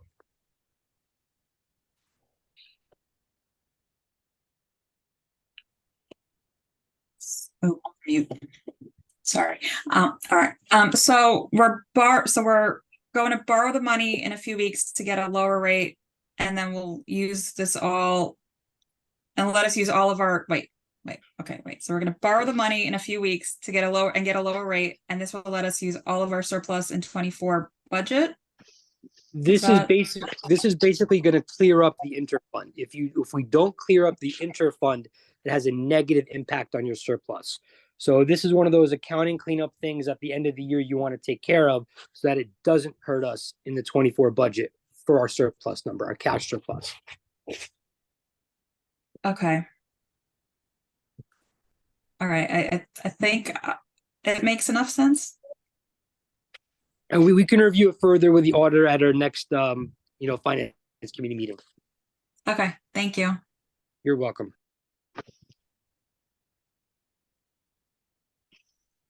Does anyone make a particular motion about this measure? I'll make a motion to approve 35 of 24. Second. Councilman Schwartz, Yes. Councilwoman Belcher, Yes. Councilwoman Goldberg, Yes. Councilwoman Organ, Yes. Deputy Mayor Katz,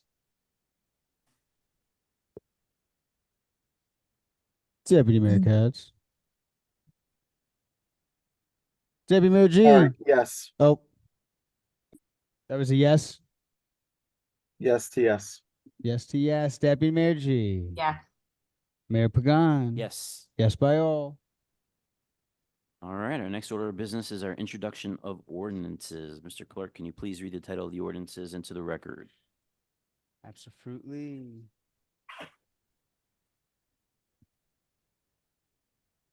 Council introducing ordinances for the first time in 2024. We are seeing again reintroduced ordinance number 44-2023, amending the township code for the township of Teaneck to modernize and clarify the township charter/administrative code. Again, council, we are reintroducing ordinance number 46-2023, amending the township code for the township of Teaneck to remove time limitations on pouring concrete. The first ordinance of 2024, 1-2024 council, establishing salary ranges and classification of positions for municipal employees in the township of Teaneck. And we also have ordinance number 2-2024 council, amending the township code for the township of Teaneck to revise membership on the Social Services Advisory Board.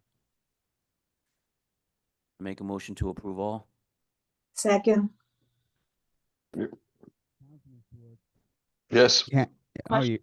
Oh, you heard me. There you go. Councilwoman Belcher. Wait, when do we get to poll for discussion any of these?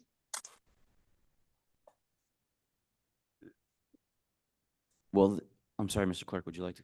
This is really just for introduction. The discussion typically usually takes place later on. Second reading. But if you would like to discuss further, I mean, can we discuss now, Mr. Salmon, or does that need to wait? I don't see any reason why not. Yeah, we can discuss it if the council wants to. Yeah. All right, but we already have a first and a second, though. So do we have to Am I being do muted? anything? Can I say something? I think that is a point of order here. I think that I would like to request that the attorney review with the council Robert's rules in terms of how we're conducting things, because I think there's a few things that we're missing when it comes to things like discussion. When you guys are throwing out, making you're basically not giving us an opportunity to discuss key points, and that's a key component of really running our meetings in an orderly fashion. So I would just suggest that perhaps we could look at that, Mr. Salmon, in terms of going over a review of how we're conducting our meetings. And specifically, I had made edits to the language in that ordinance, and I wasn't sure what the process was for discussion, whether or not we can talk about those edits. And that's what I wanted to talk about before we voted on it. Well, if I'm not mistaken, according to Robert's rules, at the first introduction, you don't really talk about it. But I mean, if you guys want to talk about it, we can always talk about anything and everything And I like Ms. Belcher's idea about rubber rules. It's important to revisit them regularly, and I encourage every council member to do so. Scott, because there is a first and second, do we have to vote on it, or do we backtrack and pull one? I missed, was it for the first and second was it for all of them or just for this one? For all of them. Yeah, for all the ordinances that we're introducing, we had a first and a second, so we could. There was never even an opportunity to pull. Like we jumped right into it. So there was I didn't really jump right into it. I waited 5 seconds. I counted to 5, but I mean, if you want, we can talk about it now, or you can pull it at the next meeting and we can discuss it then too. I would like to pull what is it, 4423? So Scott, should I make an amendment to my motion? If you'd like to make an amendment. I would like to make an amendment to my motion to appease the council member that is trying to make it full so that she can make some edits or make some comments. So I make a motion to approve all the ones except the one that Danielle G would like to talk about. Second. Mr. Clerk? So that would be, I believe Deputy Mayor G is trying to have some discussion around 44. So that means we're just considering 46-2023, 1-2024, and 2-2024. Correct, sir. So that was a first from Mayor Pagan and a second from Deputy Mayor Katz. Again, this is just for 46. The time limitations on pouring concrete, Ordinance 1-2024, salary ranges for municipal employees, Ordinance 2, Social Services Advisory Board Code Amendment. Councilman Schwartz. No, because we don't, it says right there, we don't have the conversation on this, but that's my. This was a roll for approving these ordinances on first No, my introduction. vote's no on how this paragraph D, introduction of ordinances, has now been changed, so I'm out. I think that you have to restate this. I think we have to restate why don't we just We're voting on the measures that are not including the charter code. So we're voting on if you look at the agenda, if you look at what is scheduled for introduction, we're voting on those items except for the charter code, because Danielle wants to pull the charter code. Okay, so we're out of the 4, we're only voting on 3, and 4423 is being removed. So that's what we're voting on right now, right, Mr. Mayor? Correct. So is it my turn? Yes, ma'am. I vote yes. Thank you, Councilwoman Belcher. Councilwoman Goldberg. So just so we're clear, so we're voting To introduce 46-2023, Ordinance 1-2024, Ordinance 2-2024. yes. Thank you, Councilwoman Goldberg. Councilwoman Organ. Yes to all. Thank you, Councilwoman. Deputy Mayor Katz. So just that no, I'm just kidding. Yes, to all. Thank you. Deputy Mayor G. Yes, to all. Thank you. Mayor Pagan. Yes. All right, so all those are introduced. So there's Ms. G, ordinance the floor 44. is yours. Yes, so a couple of things in the charter ordinance. Well, first of all, it's my opinion that it's very prescriptive, and it's prescriptive in some ways and not others. There's so many gaps, and I really think this ordinance needs more time where maybe a subcommittee or task force can sit down and like work through all the nits. As the person who's been managing all of the personnel logistics, half of the issues aren't even covered in this ordinance. And if we're going to get prescriptive, I think it should be more thoughtful than 1 or 2 people authoring this. That was my first point. The second point, I'm confused as to why personnel committee is not identified in this ordinance. It just says a subcommittee of 3 council members, when personnel committee has traditionally done the entire interview process for advisory board. So my suggestion is that we put in personnel subcommittee rather than subcommittee of 3 council members, just to be more specific. And then I also think that, I know this is, I don't have the support on this, but I also think it's silly to bind this council and all future councils to interview as many applications that come in. If we get 5,000 applications and requests for interviews, it's not going to be feasible to do that. And so I had recommended that we impose some limitation, or where the personnel committee could decide if, we receive more than X number of interviews, then we can post the resumes and use the resumes through some process to filter the interviews, so that this council, which has tons of work to be doing, is not spending all of their time conducting interviews if there are too many interviews that come in. Those were my suggestions. Mr. Mayor? Yes, sir. Can you imagine a town of 41,000 where 5,000 people apply to help out and we say, nah, we're going to pass, guys. We're going to pass. We don't want to interview you. Send me a few blurbs. We'll get back to you. I understand we're all busy, but I mean, that would be an amazing town to be part of the government if that's the case. So I wholeheartedly disagree in that. And I stepped up. I'm not on the personnel subcommittee. I've stepped up twice now in the last 6 weeks. And of 5,000 or 41,000 people who I always say are the people in the room, I look forward to speaking with them. Anyone else? I think I see Karen's hand. Yeah, I wouldn't have a problem if we amended it to say the personnel subcommittee or their designees. That would be fine, because I don't think anybody should be expected to have these full days. At the same time, if people don't want to serve on the personnel subcommittee, and now they'll know what the work entails because this is what they're volunteering for, then now they'll have the option. They'll understand that it is time consuming, and you may need a full day, or it may have to switch to Sunday depending on availability. But I have no problem with that change in language.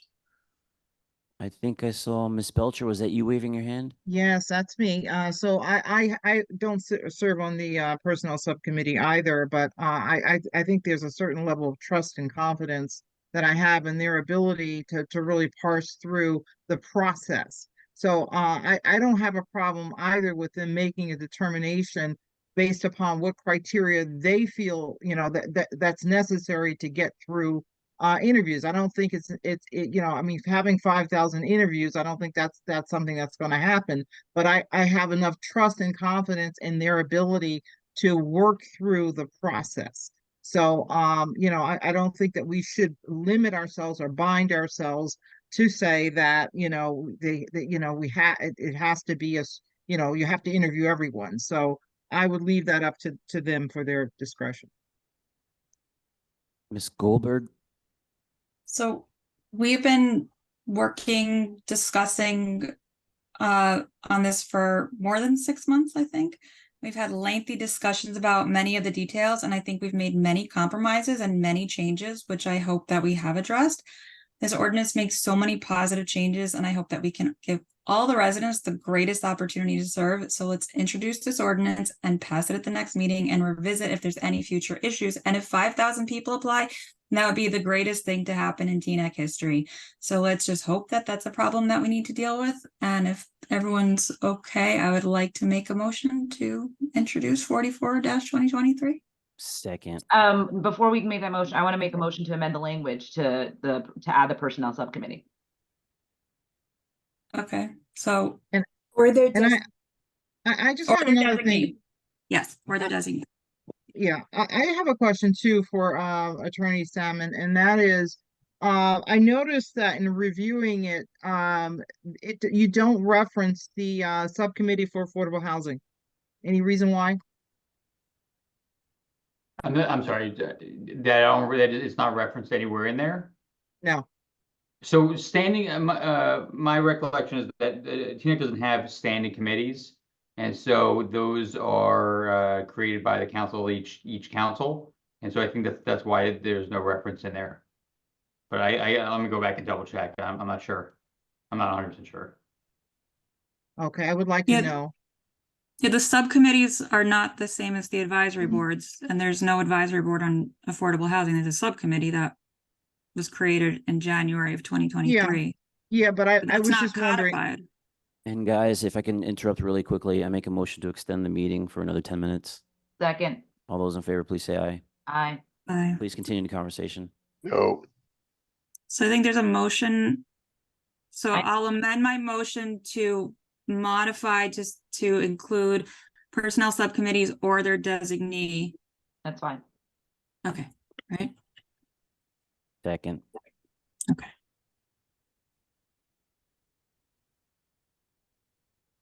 So are we moving for an amendment upon this introduced ordinance? I just want to be clear. And that amendment is this language about the personnel subcommittee? Yes. Okay, sweet. I will connect with you, Deputy Mayor, about that precise wording. I think Scott understands, right? Yeah, I do. So, so that I understand, are we in agreement on the language at this point? By adding a personnel subcommittee or its designee is sufficient to, I mean, I'm asking this of Deputy Mayor G, is this Oh, sufficient to? It was one of my 3 asks. Yes, I'm happy with that one. The other 2, I think there's not support for. And who is giving us that motion to include this upon introduction? The wording, I just did. I Yeah, just didn't. Hillary made yeah. the motion to amend. I seconded. Thank you, guys. Councilman Schwartz, Yes, to introduction. and Councilwoman Belcher, Yes. Councilwoman Goldberg, Yes. Councilwoman Oregon, Yes. Deputy Mayor Katz, Yes, to intro. Deputy Mayor G, Yes. Mayor Pagan. Yes. Yes, on that amended introduction. We will see it next meeting. I'll make a motion to adjourn. Second. All those in favor, please say aye. Aye. Aye. Thank you, everyone. Get home Congrats, safe. Good night. Congrats, Get Doug. home safe. Safe Thank you. travels. Thank you all. Everybody, please get home safe, stay dry, stay warm. Pray for snow 2024.